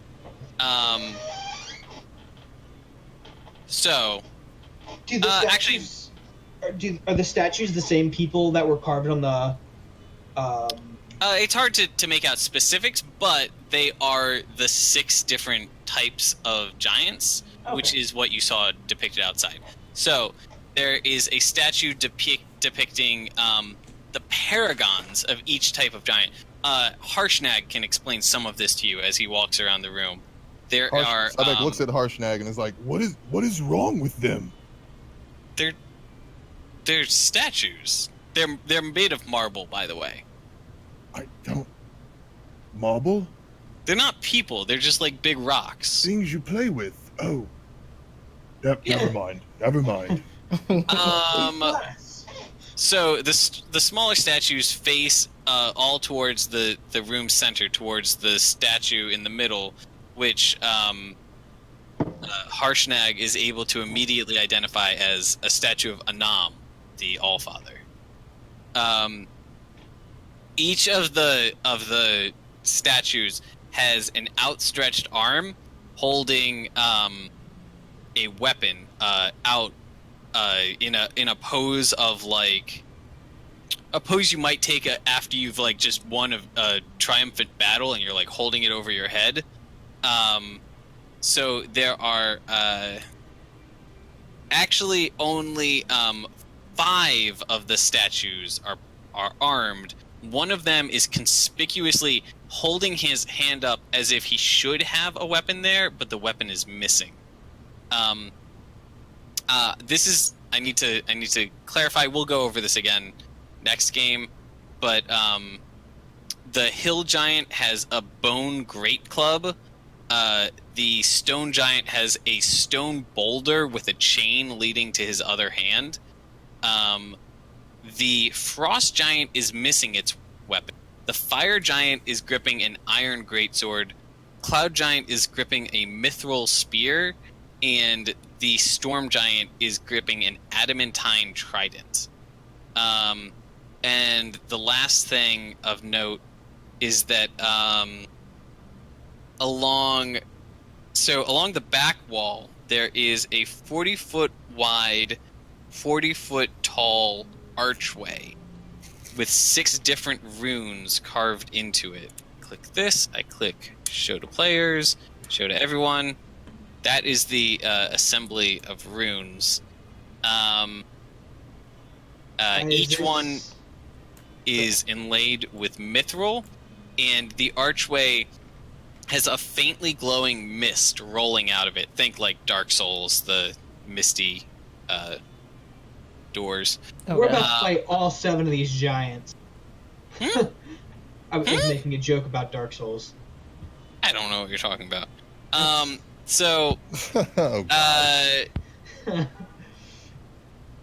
okay, I don't think that detail is significant. And then on the wall surrounding the archway to both the north and south, here and here, there is a long bas relief mural that covers like the entire wall, depicting 6 armies of giants, each of which are facing towards the archway in the center, and each of which is holding their weapons out towards the arch. And it's worth noting that every army or every giant in each of their armies is wielding the exact same kind of weapon as their general. So the general of the hill giants is wielding this, huge bone great club. Every one of the hill giants is wielding specifically a bone great club. What are the frost giants wielding? The frost giants are all wielding steel great axes. So we know to keep an eye out for a giant steel great axe. Right. Or is this the same as the thing that was buried on Bible? That'd be the missing. No, the thing that was buried in Tribor was it's not the right scale for this, and also It was made of adamantium, and it was more of like a. You also got the entire thing. Yeah, you got the whole thing out, and it was more of like an axle, with like a. Yeah, it looked more like a car part. And then to leave us on a good proper cliffhanger, as is necessary for every good story episode. As you guys are walking around the room, however you like, and getting a feel for it, when you guys approach the archway, you hear a crack behind you, and you look back to see that the hill giant statue has broken, and stepping out of the marble dust on the floor is a mummified hill giant, gripping that huge bone great club. And who's standing next to Venitus? Here we go again. That's where we're going to end it. So Venitus, I'm just gonna say Venitus is standing next to Wex. What the? And he's just gonna slap Wex on the back and be like, "I told you to fight him." Sahbeik is picking his teeth with a tiny dragon claw that he pulled off that body. Oh no! Why did Venitus slap somebody? Venitus slaps Wex on the back and points back, and he's like, "I told you we were gonna fight the giant." You did, in fact, say that. Okay. So, that is it for tonight's game. All right, guys. That was Good game. very dope. I enjoy these long games. I know you guys can't play them as often, but I'm always down to play them. Yeah, it was very good. Yeah. I like it. Yeah, I always plan not to, and then end up doing it anyway. All right, everyone. I'm gonna head out. Mikhail, you got the recording all good? Yep, I'm all good. I'll get that up in a bit. How do you guys like the Hero Forge kit things I made? Yeah, those were super cool. They were really cool. Yeah, I'll have to take a look. All right, y'all. Have a good night. Enjoy Yeah, the weekend. have a good one. Good night, everyone.